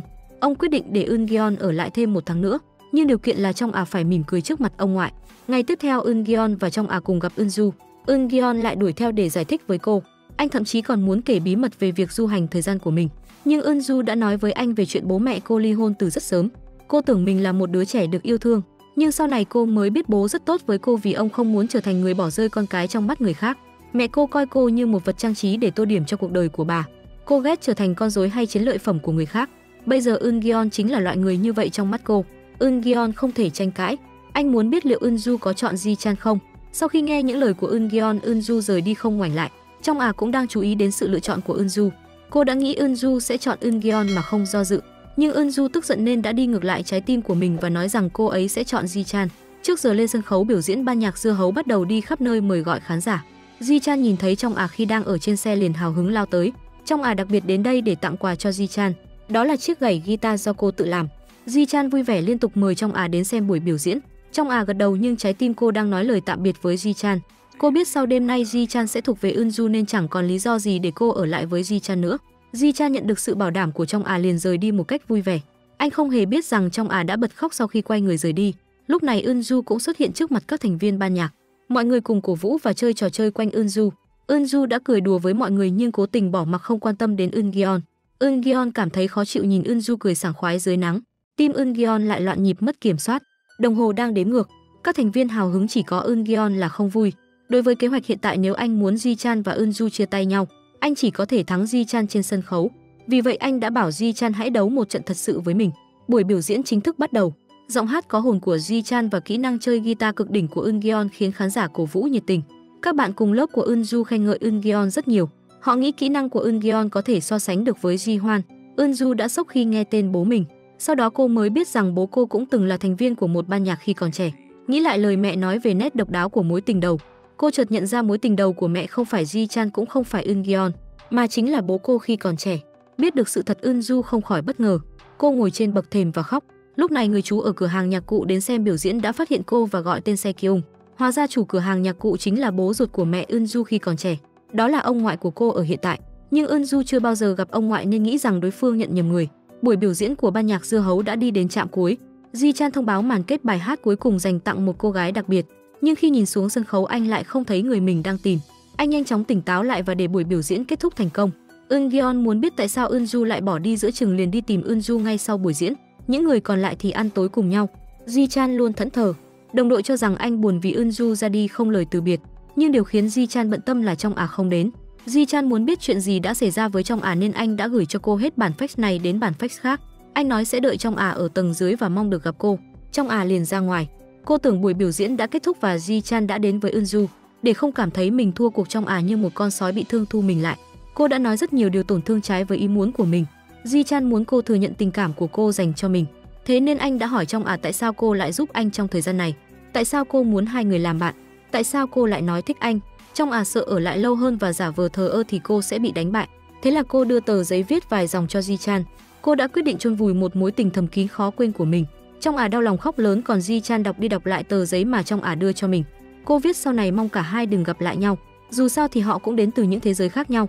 Nhìn lại miếng gảy đàn dưa hấu trên ngực, Ji-chan cảm thấy chua chát và buồn bã. Lúc này Eungeon đang chờ đợi Eunju về. Anh xin lỗi cô lần nữa về những hành động của mình. Bây giờ Eunju đã tìm được câu trả lời. Nghĩ lại những gì cô đã làm trong thời gian này, chắc hẳn nó đã gây ra rất nhiều rắc rối cho Eungeon. Cô quay sang Eungeon và nói cho anh biết cô sẽ không chọn một trong hai chàng trai. Tương lai bọn họ không cần phải gặp lại. Dù sao đi nữa cô và Eungeon cũng sẽ ở hai thế giới khác nhau. Eungeon tràn ngập sự thất vọng. Trên đường về anh nghe thấy tiếng nhạc quen thuộc phát ra từ cửa hàng nhạc cụ. Anh bước đến cửa hàng, sau đó ngồi xuống và nói ra suy nghĩ của mình. Ông chủ lắng nghe tâm tư vướng mắc của Eungeon và Eunju. Sau đó ông nói với Eungeon rằng đó là tình yêu. Eungeon cười cay đắng. Đơn giản là không có cách nào để vượt qua vực thẳm. Từ một thế giới khác, những người chênh lệch tuổi tác lại yêu nhau. Ông chủ cửa hàng nhạc cụ bảo với anh rằng tình yêu không có giới hạn và hãy làm theo trái tim của mình. Khi Eungeon về nhà, anh tình cờ biết được Eunju sắp quay lại Mỹ. Để giữ Eunju lại, Eungeon lao ra đường dưới trời mưa to để bắt xe. Giờ phút này cuối cùng Eungeon cũng hiểu được cảm giác yêu một người là như thế nào. Sau đó Eunju vội đến sân bay nhưng bị chặn lại. Cô muốn trở về Mỹ để xác nhận xem mối tình đầu của mẹ có phải là bố hay không. Nhưng cô nhận ra mình không thể tìm được đường quay lại. Eunju ngồi một mình dưới trời mưa khóc lớn. Đúng lúc này Eungeon bất ngờ xuất hiện. Eunju vừa khóc vừa phàn nàn rằng cô sợ mình sẽ không bao giờ quay trở lại nữa.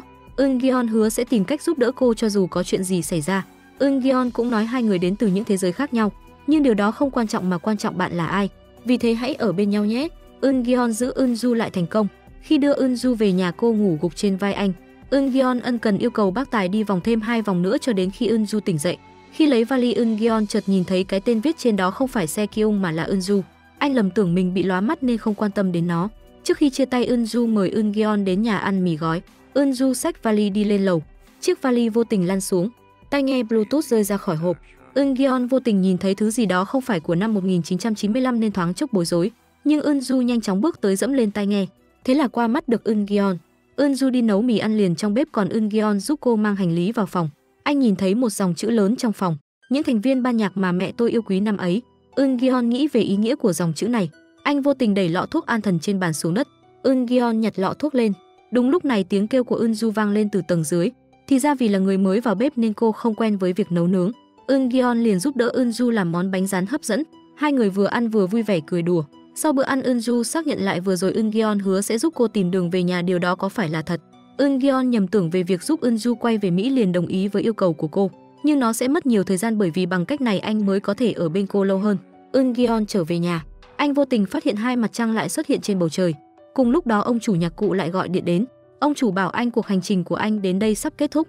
Lần tới khi hai mặt trăng xuất hiện, cánh cửa kết nối hai thế giới sẽ được mở ra. Đó là cơ hội duy nhất của anh trở lại năm 2023. Ngày hôm sau, Eun-ju đặc biệt tới gặp Ji-chan. Trước hết cô xin lỗi vì đã bỏ đi giữa buổi. Eun-ju định nói với anh rằng cô đã đưa ra lựa chọn của mình. Không ngờ vừa mở miệng cô đã bị Ji-chan ngắt lời. Trong những ngày qua anh đã nhận thấy rằng Eun-ju thích Eun-gyeon. Bây giờ anh nghe lời thú nhận của Eun-ju thì cảm thấy nhẹ nhõm trong lòng. Hoàn thành buổi biểu diễn kỷ niệm trường đồng nghĩa với việc ban nhạc sẽ bị giải tán. Ji-chan có chút không muốn từ bỏ. Anh không ngờ hạnh phúc lại đến đột ngột như vậy. Hiệu trưởng gọi các thành viên lên văn phòng. Ông yêu cầu họ đại diện cho trường trong cuộc thi ban nhạc tại trường. Ông còn ra lệnh ban nhạc phải sáng tác một bài hát để đánh bại kẻ thù truyền kiếp của thầy hiệu trưởng. Các thành viên ngay lập tức báo tin vui cho Eun-gyeon. Eun-gyeon có vẻ lo lắng. Anh đang gặp khó khăn trong việc làm thế nào để lên tiếng về việc Eun-ju thích mình với Ji-chan. Eun-gyeon đã chủ động gọi cho Ji-chan để thú nhận, nhưng Ji-chan đã nói chuyện Eun-ju đã đến tìm mình và thú nhận điều đó. Ji-chan cũng là một người trưởng thành, đủ hiểu mọi chuyện đang diễn ra và vẫn muốn làm anh em tốt với Eun-gyeon. Nghe vậy Eun-gyeon hoàn toàn nhẹ nhõm. Anh tự hào rằng người bố 18 tuổi của anh ngầu hơn anh tưởng tượng. Sau khi trở về nhà, Eun-gyeon mời Trong Á tiếp tục làm nhà thiết kế của ban nhạc nhưng Trong Á từ chối. Cô biết rằng Eun-gyeon đã cố kết nối cô và Ji-chan trong khoảng thời gian này, nhưng từ giờ trở đi cô không muốn được giúp đỡ thêm nữa. Cô muốn bước đi trên con đường riêng của mình trong cuộc sống. Eun-gyeon nhẹ nhõm nhìn mẹ. Anh phải thừa nhận rằng người mẹ 18 tuổi của mình đang dần trở nên mạnh mẽ hơn. Mọi thứ đang đi đúng hướng. Thật tiếc là anh không có nhiều thời gian ở lại đây. Eun-gyeon đang dọn dẹp bể bơi ở trường thì chợt cảm thấy buồn khi sắp phải trở về năm 2023. Anh tình cờ gặp Eun-ju đang trốn học. Hóa ra là giáo viên yêu cầu Eun-ju chơi đàn cello, nhưng Eun-ju không thể vượt qua được nỗi sợ bên trong nên lại trốn thoát. Eun-gyeon không thuyết phục cô quay lại đối mặt. Thay vào đó anh kéo Eun-ju cùng nhau rời đi. Hai người trốn tường ra ngoài và vui đùa vui vẻ trên đường phố như những cặp đôi bình thường đang hẹn hò. Sau một ngày tuyệt vời, Eun-gyeon đưa Eun-ju về nhà. Trước khi rời đi, Eun-gyeon lấy lọ thuốc an thần ra hỏi Eun-ju có điều gì khó nói không. Eun-ju lại một lần nữa nhớ lại quãng đời bị mẹ dùng làm công cụ biểu diễn. Biểu diễn đàn cello lúc đó là vực thẳm đau đớn đối với cô. Nó khiến cô bị mất thính giác trong thời gian ngắn trên sân khấu. Kể từ đó cô dựa vào thuốc an thần để ngủ. Eun-gyeon muốn giúp Eun-ju mở nút thắt trong lòng. Anh cũng tiết lộ cảm xúc thật của mình. Eun-gyeon sẽ không ép cô phải giả vờ hạnh phúc. Anh chỉ mong thỉnh thoảng anh có thể là đơn thuốc của cô. Khi về đến nhà, cô mở thuốc an thần mới phát hiện số thuốc bên trong đã biến thành những viên kẹo nhiều màu sắc. Eun-ju đã ăn một viên kẹo. Đó là vị ngọt cô chưa từng thử qua. Mặt khác, Ji-chan muốn đích thân mời Trong Á đến trại sáng tạo, như những bản fax anh gửi đi luôn bị rút lại và vò nát. Ji-chan nhìn những cuộn giấy ném khắp phòng. Anh vẫn không đủ can đảm để thổ lộ tình cảm của mình. Ngày hôm sau, Ji-chan vô tình nhìn thấy Trong Á đi trên đường liền đuổi theo. Nhìn thấy một chiếc ô tô đang chạy tới phía sau Trong Á, Ji-chan nhanh chóng chạy tới và yêu cầu tài xế đợi một lát. Đợi cho đến khi Trong Á đi qua an toàn rồi mới cho tài xế đi. Sau đó anh vội vàng chạy theo phía sau Trong Á và nhìn thấy cô đang cho mèo hoang ăn. Trong Á còn nói chuyện nhẹ nhàng với mèo hoang bằng ngôn ngữ ký hiệu. Sau đó anh thấy Trong Á đang vẽ tranh một cách nghiêm túc trong phòng tranh. Mặt trời chiếu xuống cô gái trước mặt tựa như một thiên thần thuần khiết khiến người ta không thể rời mắt. Trong Á bị một cậu bé hư bắt chuyện khi đang ăn ở cửa hàng tiện lợi. Sau khi phát hiện cô không nghe được, hắn càng trở nên vô lương tâm muốn đùa giỡn với cô. Trong Á sợ đến mức rùng mình. Đúng lúc đó Ji-chan xuất hiện và cho hắn một bài học. Sau đó hai bên đã đến đồn công an. Bởi vì lời khai không nhất quán nên cảnh sát không thể để Ji-chan và Trong Á rời đi. Khi bà nội Ji-chan tới, cảnh sát cho biết chỉ sau khi tìm được nhân chứng sự việc thì bà mới được đưa hai đứa trẻ đi. Bà nội nhanh chóng tìm ra người đã chứng kiến sự việc và thành công đưa Trong Á và Ji-chan ra khỏi đồn cảnh sát. Thấy Ji-chan rất quan tâm đến Trong Á, bà nói với Ji-chan phải phân biệt giữa thích và cảm thông, đừng bao giờ làm tổn thương ai đó vì sự cảm thông của mình. Ji-chan trầm ngâm sau khi nghe điều này. Ngày hôm sau, Ji-chan gọi Eun-gyeon đến và hỏi Eun-gyeon tại sao lại ở nhà Trong Á nhưng không bảo vệ được cô. Sau đó Eun-gyeon mới biết rằng Trong Á đã gặp kẻ xấu trên đường. Ji-chan yêu cầu Eun-gyeon bù đắp lỗi lầm của mình và giúp anh hẹn hò với Trong Á. Lúc này Trong Á đang cân nhắc xem có nên nói với Ji-chan hay không. Cô hắt hủi anh vì muốn Ji-chan ở bên Eun-ju. Đang suy nghĩ thì Trong Á đã nhận được fax từ Eun-gyeon. Anh yêu cầu cô đến phòng tập ngay lập tức. nếu không Di Chan sẽ tìm chàng trai hư kia để giải quyết ân oán. Trong chạy vội đến phòng tập, cô phát hiện rằng Di Chan là người duy nhất đang ở bên trong. Di Chan cuối cùng đã ngừng che giấu cảm xúc của mình mà đã viết ra một quyển sổ. Đầu tiên anh nói rằng cô là người muốn làm bạn của anh, là người đã tỏ tình anh. Di Chan đã định hát tặng trong nhân ngày kỷ niệm thành lập trường. Kết quả là cô đã không đến, nên Di Chan không còn lựa chọn nào khác ngoài việc hát cho cô nghe ở đây. Sau đó Di Chan đứng trên sân khấu hát và thể hiện bằng ngôn ngữ ký hiệu. Đây là bài hát độc nhất vô nhị trên thế giới dành riêng cho cô gái trong lòng anh. Trong không thể kiểm soát được cảm xúc đang trào dâng trong mình. Cô bước tới ôm lấy Di Chan, hai trái tim cuối cùng cũng đến gần nhau và nương tựa vào nhau. Eun Gyeon nhìn thấy cảnh này ngoài cửa mỉm cười nhẹ nhõm. Mục đích ban đầu đến đây của anh cuối cùng cũng đạt được. Ngày hôm sau các thành viên ban nhạc đã cùng nhau tham gia trại sáng tạo. Eun Gyeon cùng Eunju, Di Chan cùng trong xuất hiện trước mặt mọi người. Các bạn trẻ bắt đầu hành trình dũng cảm theo đuổi ước mơ của mình. Trên xe lửa các thành viên ban nhạc tụ tập quanh Di Chan và trong để học ngôn ngữ ký hiệu. Eunju từng là nữ thần của trường nhưng giờ đây không còn ai ngưỡng mộ cô cả. Eun Gyeon ngay lập tức hứa với Eunju mình sẽ đối xử tốt với cô trong tương lai. Eunju nói với Eun Gyeon cô quyết định bước ra khỏi bóng tối sống một cuộc sống thật vui vẻ. Đồng thời Eunju muốn Eun Gyeon ở bên cô mọi lúc. Nói xong cô đứng dậy đi vào nhà vệ sinh. Eun Gyeon nghe thấy tiếng rung của điện thoại di động. Đó là một cuộc gọi nhỡ từ ông chủ. Anh nhấc điện thoại lên tìm tới chỗ có tín hiệu. Cùng lúc đó Eunju cũng nghe thấy tiếng điện thoại di động trong phòng vệ sinh. Cô bất ngờ khi nhìn thấy chiếc điện thoại di động cô đã vứt vào thùng rác. Nó thực sự lại xuất hiện trong túi lần nữa. Eunju lập tức trả lời điện thoại. Bên kia là ông chủ cửa hàng nhạc cụ. Ông chủ nói với cô rằng khi hai mặt trăng xuất hiện trên bầu trời hai thế giới sẽ được kết nối. Ngày đó là lúc cô phải quay về. Nếu cô không quay lại cô sẽ bị mắc kẹt ở đây mãi mãi. Sau đó ông chủ báo cho cô một số tin nóng hổi.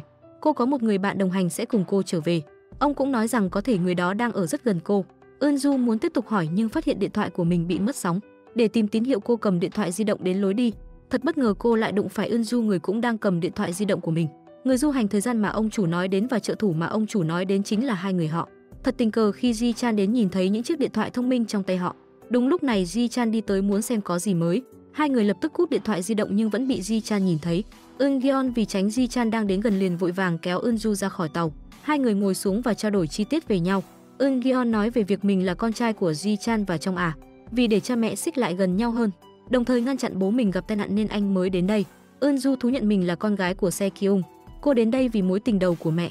Cô muốn ngăn cản bố mẹ ở bên nhau. Sau khi giải thích chi tiết hai người chợt nhận ra hai người bằng tuổi và hai người là cuộc đấu giữa ông Seter và bà Cát Tình Duyên. Ji Chan tìm xe đón hai người tới nơi cắm trại. Hóa ra người tới là ông chú của cửa hàng nhạc cụ. Đó chính là cha ruột của Se Kyung. Eunju nhìn thấy nhưng không nhận ra nên liền chào ông. Trên đường đi ông chú cứ nhìn trộm vào gương chiếu hậu. Khi bị Eunju phát hiện ông lập tức quay lại. Cô nhớ lần cuối cùng người chú này nhìn thấy cô đã gọi tên Se Kyung. Ngay lập tức cô có linh cảm rằng người này chắc chắn biết mẹ cô. Sau khi hội tụ các thành viên liền vắt óc nghĩ ra lời bài hát. Lúc này Eunju có một gợi ý. Cô đã đọc một đoạn giai điệu bài hát từ năm 2023. Eun Gyeon sợ hãi đến mức nhanh chóng kéo cô đi và dặn dò cô đừng cư xử kỳ lạ. Trong vẽ tranh một mình bên bờ sông. Ji Chan sợ cô sẽ buồn chán nên mang mèo con đến chơi với cô. Trong muốn đặt tên cho chú mèo con dựa trên đặc điểm khuôn mặt của nó. Điều này thuận tiện hơn khi thực hiện cử chỉ ngôn ngữ ký hiệu. Và biệt danh cô đặt cho Ji Chan là giọng nói lấp lánh, bởi vì cô có thể cảm nhận được giọng hát ngọt ngào của anh. Trong hy vọng Ji Chan sẽ không lo lắng cho cô và tập trung vào việc tạo ra âm nhạc. Trong cũng có việc phải làm của riêng mình. Cô không có cảm giác cô đơn hay xa lạ. Ji Chan nghe trong nói vậy thì vô cùng cảm động. Anh không thể kiểm soát được cảm xúc của mình nữa. Với sự khuyến khích của trong Ji Chan tràn đầy cảm hứng. Sau khi thảo luận cùng ban nhạc, bọn họ đã hoàn thành việc sáng tác bài hát chỉ trong một đêm. Ngày hôm sau các thành viên bắt đầu tập luyện bài hát mới. Giai điệu đẹp và ca từ sâu lắng đã thể hiện một giấc mơ chỉ thuộc về họ. Buổi diễn tập đã hoàn tất, các chàng trai và cô gái vui chơi trên bãi biển. Khung cảnh được bao quanh bởi tình bạn, tình yêu và tình cảm gia đình tạo nên một bức tranh đẹp và hài hòa. Tới giờ ăn ông chú đã mời họ thưởng thức thịt nướng. Những người khác chỉ được một phần nhưng riêng Eunju lại được 2 phần. Rõ ràng là có sự phân biệt ở đây. Ngày hôm sau trại sáng tạo 2 ngày 1 đêm kết thúc. Ji Chan cổ vũ mọi người vào ngày thi đấu họ phải đánh bại đối thủ của mình và giành vị trí đầu tiên. Eun Gyeon muốn về nhà với trong nhưng lại bị Eunju kéo đi. Cô nháy mắt với anh phải tạo cơ hội cho cha mẹ được ở một mình. Ji Chan đưa trong đến trước cửa nhà. Cả hai bất đắc dĩ phải chia tay. Ji Chan nói với trong rằng nếu ai đó bắt nạt cô lần nữa cô phải nói với anh ngay. Nếu xung quanh chỉ có điện thoại công cộng cô chỉ cần gõ vào tai nghe 2 lần 3 lần. Bằng cách đó anh sẽ biết nó có ý nghĩa gì. Trong hiểu và thực hiện lại điều đó trên bàn tay của anh. Lúc đó Ji Chan mới nhẹ nhõm nói lời tạm biệt với cô. Nhưng ngay khi anh quay lại, mẹ kế của trong đột nhiên nhìn thấy hai người ra ký hiệu ngôn ngữ với nhau. Bà cũng biết được chuyện hai người họ đánh nhau với những học sinh khác. Mẹ kế tức giận mắng trong vì không vâng lời. Sau đó bà chuẩn bị cho trong một bài học. Trong không muốn chịu đựng nữa. Cô tát mẹ kế và cảnh báo bà ta. Ở nhà không ai trái lệnh của bà bởi vì họ là người hầu, là nô lệ được bà mua bằng tiền. Trong nhanh chóng chạy về phòng và gửi fax cho Ji Chan để cầu cứu nhưng nó đã bị mẹ kế xé nát. Nó giống như bức thư đau khổ mà cô viết cho bố. Ký ức tuổi thơ của trong hiện về trong tâm trí. Lúc đó cô bé chạy xuống lầu và hét lên gọi bố, nhưng mẹ kế đã lừa dối bố cô và nói rằng đó là cách để dạy cô nói. Chỉ bằng cách này trong mới có thể phát ra âm thanh. Bố tin điều đó nên chỉ đứng nhìn con mình đang khóc lóc và bị bắt đi. Lúc này Eun-gyeon vẫn chưa biết mẹ mình đang phải trải qua chuyện gì. Cho dù anh đã đạt mục tiêu ngăn chặn thành công tai nạn của bố mình, nhưng vẫn còn một nhiệm vụ khó khăn, đó là làm mẹ anh cười từ tận đáy lòng trước mặt ông ngoại. Sau khi trở về nhà, Eun-gyeon nhận thấy người hầu có vẻ hoảng sợ. Anh hỏi trong ở đâu thì người giúp việc nói rằng trong ra ngoài tham gia lớp học, không có ở nhà. Eun-gyeon đến phòng trong anh nhìn thấy chiếc máy fax bị ném xuống đất. Eun-gyeon nhanh chóng nhận ra có chuyện gì đó đã xảy ra với trong Anh đe dọa người hầu nếu không nói sự thật anh sẽ báo cảnh sát. Khi tìm thấy trong anh vô cùng đau lòng trước ánh mắt bất lực của mẹ. Eun-gyeon phớt lờ sự ngăn cản của mẹ kế, quyết tâm đưa trong rời đi. Anh thề sẽ tiết lộ bộ mặt thật của mẹ kế khi bố của trong trở về, trả lại tất cả những tổn hại mà trong phải chịu. Nói xong, Eun-gyeon đưa trong đến nhà Ji Chan. Anh kể cho Ji Chan và bà nội chuyện đã xảy ra với trong Ji Chan muốn lao ra ngoài để giải quyết chuyện với mẹ kế, nhưng bà đã ngăn anh lại và để anh suy nghĩ về nó từ quan điểm của trong Chỉ có trong mới có thể quyết định nên làm gì. Ji Chan hận mình không thể làm được gì. Anh cảm thấy đồng cảm hơn với trải nghiệm của trong bởi vì anh cho rằng bố của mình chẳng khác gì bố của trong người bố lang thang nghiện cờ bạc, sinh con cái ra rồi bỏ mặc một cách vô trách nhiệm. Với sự an ủi của Eun-gyeon, Ji Chan dần dần bình tĩnh lại. Bà nội đến phòng trong bà cảm thấy tiếc cho đứa trẻ tội nghiệp này. Bà nói với trong lần sau nếu có người bắt nạt cô nữa thì đừng nuốt cơn giận của mình mà phải chạy tới đây ngay lập tức, hoặc dọn tới đây sống cùng bà luôn. Trong hiểu những gì bà nói. Một cô gái sống trong địa ngục nhiều năm lần đầu tiên cảm nhận được sự ân cần ấm áp của người lớn tuổi. Cô không kìm được mà lao vào vòng tay bà nội khóc lóc thảm thiết.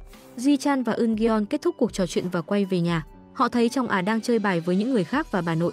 Một nụ cười xuất hiện trên khuôn mặt Eun-gyeon. Ji Chan tham gia trận đấu. Mọi người cùng nhau chơi sôi nổi. Eun-gyeon bước ra ngoài và rơi những giọt nước mắt.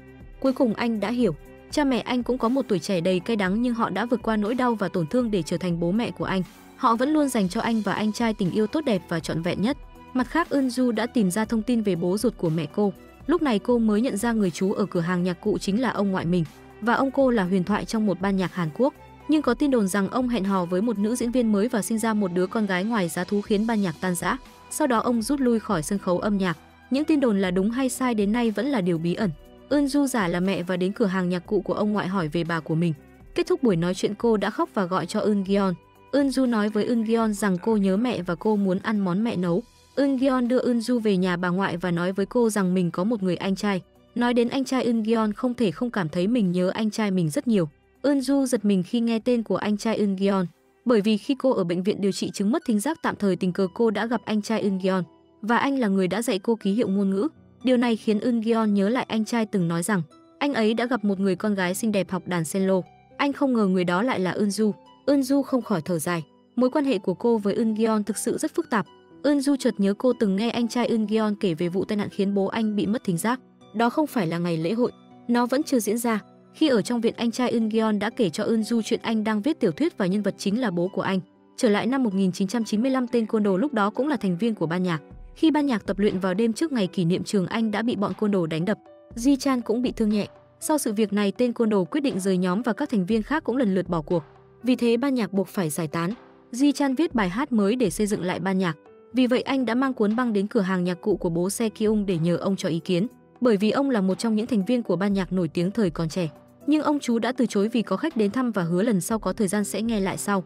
Trên đường về, Ji Chan bị cậu bé chơi đồ chơi đánh vào đầu. Anh thấy mẹ của cậu bé đang đi mua sắm gần đó nên đã chơi với cậu bé một lúc. Đồ chơi của cậu bé bất ngờ lăn ra giữa đường. Đúng lúc này một chiếc ô tô chạy tới. Nhìn thấy chiếc xe sắp tông vào cậu bé, Ji Chan lao tới cứu cậu bé. Anh đã bị xe tông và mất đi thính giác. Eun-gyeon lắng nghe câu chuyện của Eun-ju và nghi ngờ tính xác thực của câu chuyện. Thậm chí anh còn nghi ngờ đây là tiểu thuyết do anh trai mình viết. Thực ra anh trai anh tình cờ nghe được câu chuyện này qua một người bạn của bố. Lúc đó bố đang chăm sóc anh trai trong bệnh viện, tình cờ gặp được người bạn thân thời trung học đã lâu không gặp. Người bạn nóng lòng muốn biết tình hình hiện tại của bố, nhưng bố không nhận ra ông ta và thờ ơ bỏ đi. Anh trai muốn biết bố bị tai nạn dẫn đến mất thính giác như thế nào nên đã đến quán cà phê với bạn thân của bố. Lúc đó anh trai mới biết toàn bộ câu chuyện về vụ tai nạn của bố. Sau đó anh viết thành tiểu thuyết. Nghe điều này, Eun-gyeon hoàn toàn tin vào câu chuyện. Eun-ju còn nói với anh rằng ngày xảy ra tai nạn của Ji Chan là ngày mai. Eun-gyeon và Eun-ju phân tích phạm vi địa điểm xảy ra vụ tai nạn. Họ quyết định hành động vào ngày mai. Eun-gyeon chịu trách nhiệm theo dõi Ji Chan từng bước trên đường đi. Eun-ju có mặt tại nơi xảy ra vụ việc. ngăn chặn tối đa các biến cố. Sau khi bàn bạc, hai người nói lời chia tay. Eun-gyeon ôm lấy Eun-ju cảm ơn sự đồng hành và giúp đỡ của cô. Anh hứa rằng mình sẽ đối xử tốt với cô gấp đôi khi hai người trở lại năm 2023. Không ngờ hai người vừa chia tay nhau thì hai cảnh sát xuất hiện trước mặt Eun-gyeon bắt anh vì tội bắt cóc. Trên đường đi, Eun-gyeon nhận thấy có điều gì đó không ổn. Đường này không phải đường đi đến đồn công an. Eun-gyeon nhanh chóng nhận ra đối phương không phải cảnh sát mà là kẻ xấu do mẹ kế phái đến. Biết danh tính đã bị bại lộ, hai người cũng không giả vờ nữa. Họ lấy ra bản thỏa thuận do mẹ kế soạn thảo và ép Eun-gyeon ký vào. Họ hứa sẽ để anh đi miễn là anh ký vào đó. Eun-gyeon bị buộc phải ấn dấu vân tay của mình vào bản cam kết. Nhiệm vụ hoàn thành, bên kia muốn hại người bịt miệng. Eun-gyeon thấy tình hình không ổn, cố gắng giành lấy vô lăng. Chiếc xe lắc lư từ bên này sang bên kia. Rất may công an đã đến kịp thời. Đi cùng công an còn có thư ký của ông ngoại. Cùng lúc đó, mẹ kế nhận được thư cam kết qua fax. Bản thảo nói rằng Eun-gyeon cố tình tiếp cận trong ả và có động cơ xấu. Hơn nữa, từ nay về sau anh sẽ không bao giờ xuất hiện ở nhà này nữa. Đúng lúc mẹ kế hài lòng với kết quả đạt được thì bố của trong ả bất ngờ xuất hiện. Ông lập tức lấy chìa khóa phòng tối và bắt mẹ kế mở ra. Khi trong ả ở trong phòng tối sẽ vẽ tranh lên tường. Mẹ kế đã ra lệnh cho người dán giấy lên tường rồi, nhưng bố trong ả rất thông minh. Ông đẩy chiếc móc treo quần áo trên tường xuống, xé tờ giấy trên tường đi. Những bức tranh ngay lập tức xuất hiện trước mặt ông. Bố của trong ả tức giận lập tức tát vào mặt mẹ kế và bắt bà ta rời khỏi ngôi nhà này cùng với hai đứa con của mình. Đồng thời ông sa thải tất cả người hầu. Mẹ kế vẫn đang giải thích, nói rằng tất cả những gì ông nghe được đều là dối trá và Eun-gyeon đã bắt cóc trong ả để tống tiền. Mẹ kế vừa nói xong thì Eun-gyeon xuất hiện trước mặt bà. Hóa ra sau khi đưa trong ả rời khỏi nhà, Eun-gyeon suy ngẫm về sự đối xử và sự khắc nghiệt mà trong ả phải nhận trong nhiều năm qua. Thế nên cậu đã gửi fax để nói với bố của trong ả. Nhưng ông phải có bằng chứng thì mới có thể đuổi mẹ kế đi. Chính vì vậy ông đã luôn theo dõi mẹ kế. Đó là lý do thư ký dẫn cảnh sát đến giải cứu Eun-gyeon. Lúc này Eun-gyeon cuối cùng đã chứng minh được mọi chuyện. Mẹ kế thấy kế hoạch của mình đã thất bại thì lặng im. Trong ả cũng đã đến lúc trở về nhà của mình. Trước khi rời đi, cô đã chuẩn bị bữa tối cho mọi người. Mọi người đều hết lời khen ngợi, nhưng vừa ăn một miếng bọn họ đều tìm cớ trốn ra ngoài. Chỉ có Ji-chan ăn mà không thay đổi sắc mặt. Sau bữa tối, Ji-chan đưa trong ả đến trước cửa nhà cô. Trong ả nắm lấy tay Ji-chan để anh gặp mặt bố mình. Nhìn người bố trước mặt mình, trong ả trốn đằng sau Ji-chan. Cô không biết làm thế nào để hòa hợp với bố. Ji-chan muốn nói chuyện một mình với bố trong ả. Eun-gyeon sợ rằng anh sẽ gây chuyện, nhưng Ji-chan lại rất bình tĩnh. Anh đã nói với bố trong ả rằng bà nội của anh không hiểu ngôn ngữ ký hiệu chút nào, nhưng bà đã có khoảng thời gian trò chuyện vui vẻ với trong ả. Anh cũng nói với bố trong ả rằng nếu ông có điều gì muốn truyền đạt tới trong ả thì giao tiếp là cách tốt nhất. Nói xong anh lấy sách hướng dẫn học ngôn ngữ ký hiệu ra. Ji-chan cũng nói người bố là tấm khiên bảo vệ những đứa trẻ trước khi nó bước vào xã hội. Dù anh không có cơ hội có được một người bố như vậy, nhưng anh hy vọng bố của trong ả có thể có. Sự việc về phía trong ả đã được giải quyết thành công. Eun-gyeon đặt tất cả suy nghĩ của mình vào Ji-chan, nguyện ngăn chặn tai nạn xảy ra vào ngày mai. Eun-gyeon trở lại nhà của Ji-chan một lần nữa. Thức dậy vào giữa đêm, anh phát hiện Ji-chan đang chơi một bản nhạc. Bài hát này chính xác là bài hát mà ông chủ ở cửa hàng nhạc cụ đã dạy Eun-gyeon khi anh còn nhỏ. Lúc đó ông từng nói đây là tác phẩm của một nhạc sĩ vô danh. Eun-gyeon không ngờ rằng nó thực sự được viết bởi Ji-chan. Bài hát này đại diện cho tuổi trẻ của Ji-chan. Thật đáng tiếc là nó vẫn chưa hoàn thành hết. Eun-gyeon yêu cầu hai người cùng nhau hoàn thành sáng tác này, nhưng Ji-chan phải hứa hai điều. Đầu tiên, trước lễ hội âm nhạc ở trường đại học không để ai biết về sự tồn tại của bài hát này. Thứ hai, đừng đi ra ngoài vào ngày mai. Ji-chan nhanh chóng đồng ý, không còn mặc cả với Eun-gyeon như trước, chỉ vì cậu biết mọi việc Eun-gyeon làm đều vì lợi ích của mình. Sau khi nghe những lời của Ji-chan, Eun-gyeon cầu nguyện trong lòng, anh phải bảo vệ ước mơ của bố mình và để tuổi trẻ của bố tiếp tục tỏa sáng. Ngày hôm sau, Eun-gyeon ở với Ji-chan. Eun-ju đã đến hiện trường vụ việc. Cô nhìn thấy cậu bé được Ji-chan cứu. Lịch sử lặp lại, đồ chơi của cậu bé đập vào đầu Eun-ju. Ngay sau đó, cậu bé nghịch ngợm bất ngờ chạy ra đường. Cùng lúc đó, một tiếng phanh chói tai vang lên. Lúc này Eun-gyeon nhận được cuộc gọi từ Eun-ju. Cô nói với anh rằng mọi chuyện đã kết thúc. Cô đã tận mắt chứng kiến vụ tai nạn. Lần này không có ai bị thương. Trái tim treo lơ lửng của Eun-gyeon đã hoàn toàn nhẹ nhõm. Anh mời Eun-ju đến nhà Ji-chan. Eun-gyeon muốn xác nhận với cô một điều. Trên đường đi, Eun-ju đã đến cửa hàng nhạc cụ của ông ngoại. Cô muốn biết ngày ông từ chối Ji-chan, người khách ông háo hức đón tiếp là ai. Điều cô không ngờ tới chính là mẹ cô bước ra khỏi cửa hàng nhạc cụ. Cô nhanh chóng trốn sang một bên. Sau đó cô vẫy một chiếc ô tô và đi theo mẹ. Nhưng cô đã lạc mất mẹ ngay sau đó. Khi Eun-gyeon đến, Eun-ju kể cho anh nghe về lần mẹ cô đến thăm ông ngoại. Eun-gyeon nhớ lại Se-kyung khi bà tặng cây đàn guitar của bố mình cho anh. Nói cách khác, chủ cửa hàng nhạc cụ hiện nay là ông ngoại của Eun-ju. Ông cũng là người mà anh có mối quan hệ thân thiết khi còn nhỏ. Eun-gyeon không thể kiểm soát tâm trạng của mình, chạy ngay đến cửa hàng nhạc cụ. Điều anh không ngờ tới là Ji-chan cũng ở gần đó. Cách đây không lâu, bạn thân vô tình bật bài hát do Ji-chan sáng tác. Anh nghĩ bài hát này phù hợp hơn để chơi trong cuộc thi. Thế là anh lấy cuốn băng và muốn đi hỏi ý kiến của ông chủ bán nhạc cụ. Ji-chan đã hứa với Eun-gyeon không cho ai nghe bài hát này, thế là anh đuổi theo bạn thân suốt chặng đường. Hai người chạy đến trước cửa của cửa hàng nhạc cụ. Máy nhắn tin của bạn thân vang lên. Chính bố anh đã thúc giục anh về nhà. Trước khi rời đi anh trả lại cuốn băng cho Ji Chan và yêu cầu anh suy nghĩ kỹ. Ngay sau đó Eun-gyeon và Ji Chan đến cửa hàng nhạc cụ cùng lúc. Không ngờ một chiếc ô tô sắp tông vào Eun-gyeon. Thời điểm khẩn cấp Ji Chan lao tới đẩy anh ra. Ji Chan đã bị tông trúng. Eun-gyeon từng bước bò về phía Ji Chan đang nằm trên mặt đất. Điều anh không biết là khi Ji Chan đang ghi âm bài hát ở phần cuối, Ji Chan đã ghi âm tin nhắn cho Eun-gyeon. Anh cảm ơn Eun-gyeon vì đã giúp mình hoàn thành bài hát. Khi anh có một mong muốn Eun-gyeon luôn ở bên cạnh. Eun-gyeon luôn nói Ji Chan là bố của mình nhưng Ji Chan nghĩ Eun-gyeon mới chính là bố của anh. Eun-gyeon cuối cùng cũng bò đến bên bố mình.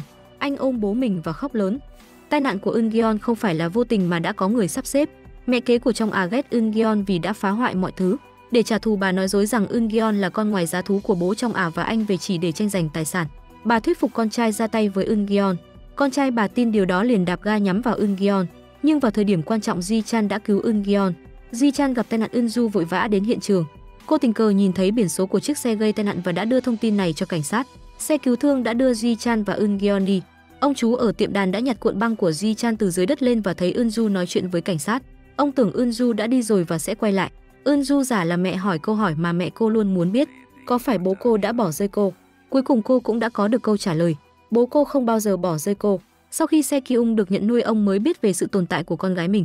Ông muốn con mình quay lại nhưng thấy con gái mình sống tốt ở nhà mới, ông không nỡ phá vỡ hạnh phúc của con gái. Eun-ju cảm thấy tiếc cho tất cả những gì mẹ cô đã trải qua và nói với ông.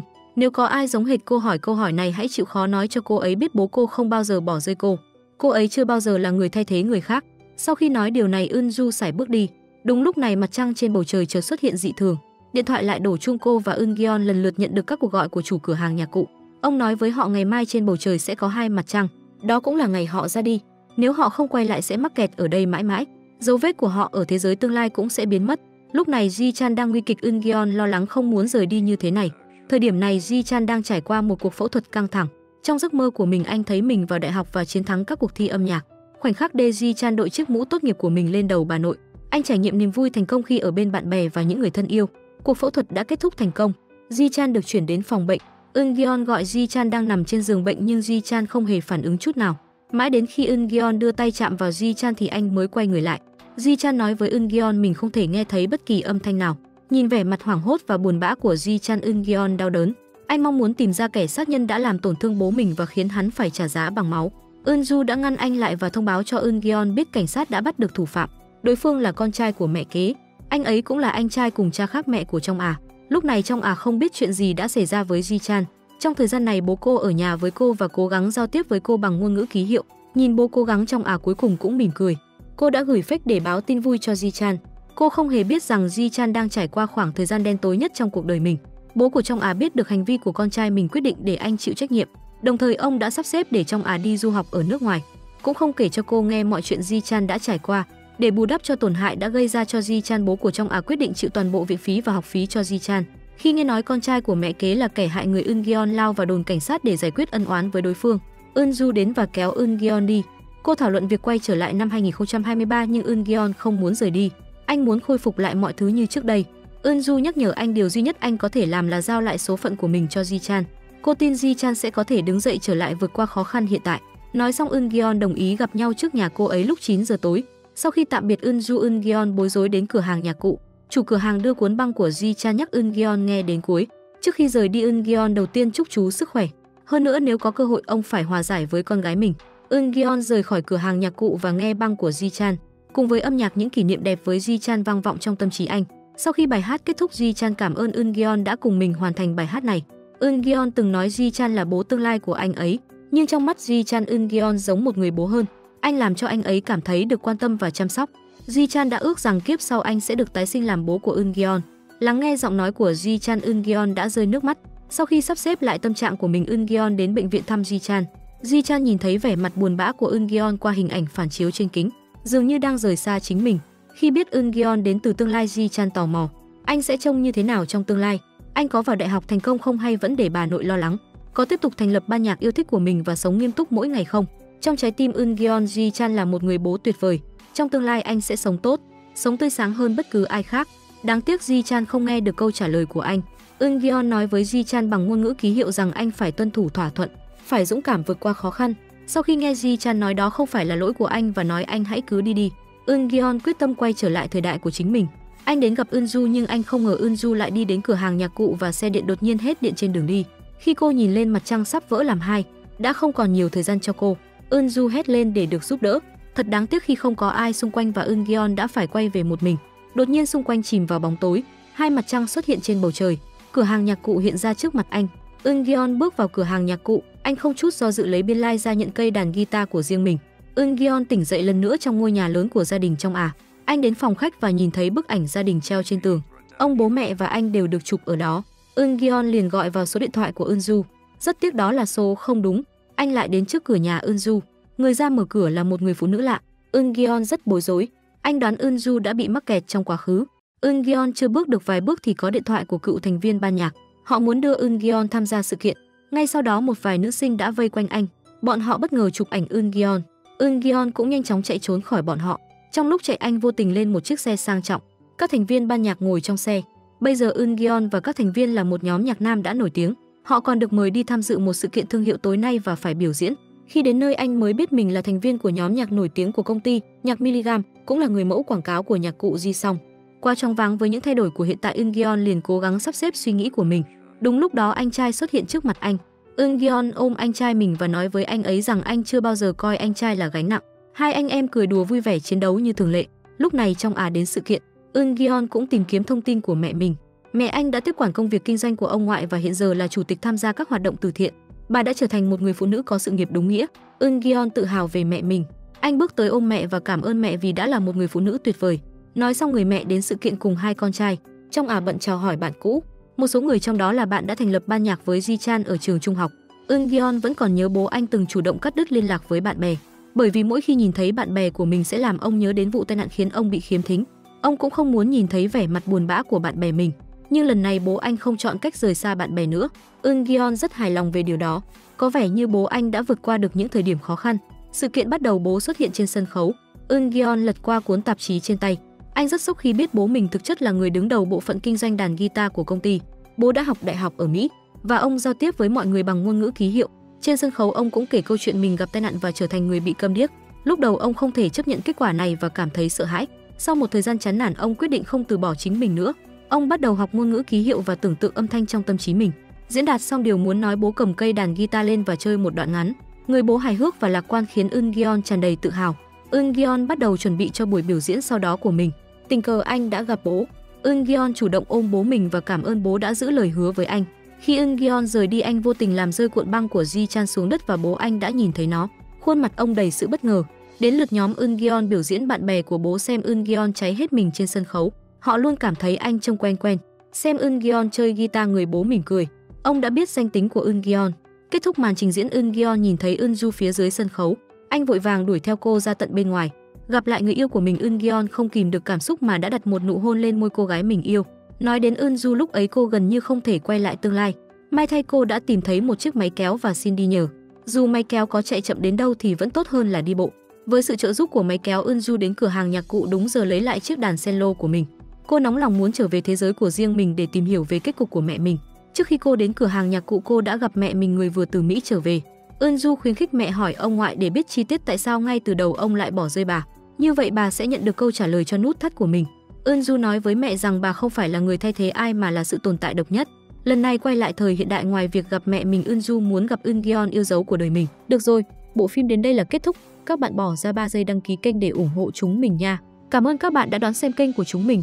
Hẹn gặp lại mọi người trong bộ phim tiếp theo. Tập hôm nay đến đây là hết mất rồi. Cảm ơn các bạn đã theo dõi. Còn giờ thì xin chào và hẹn gặp lại.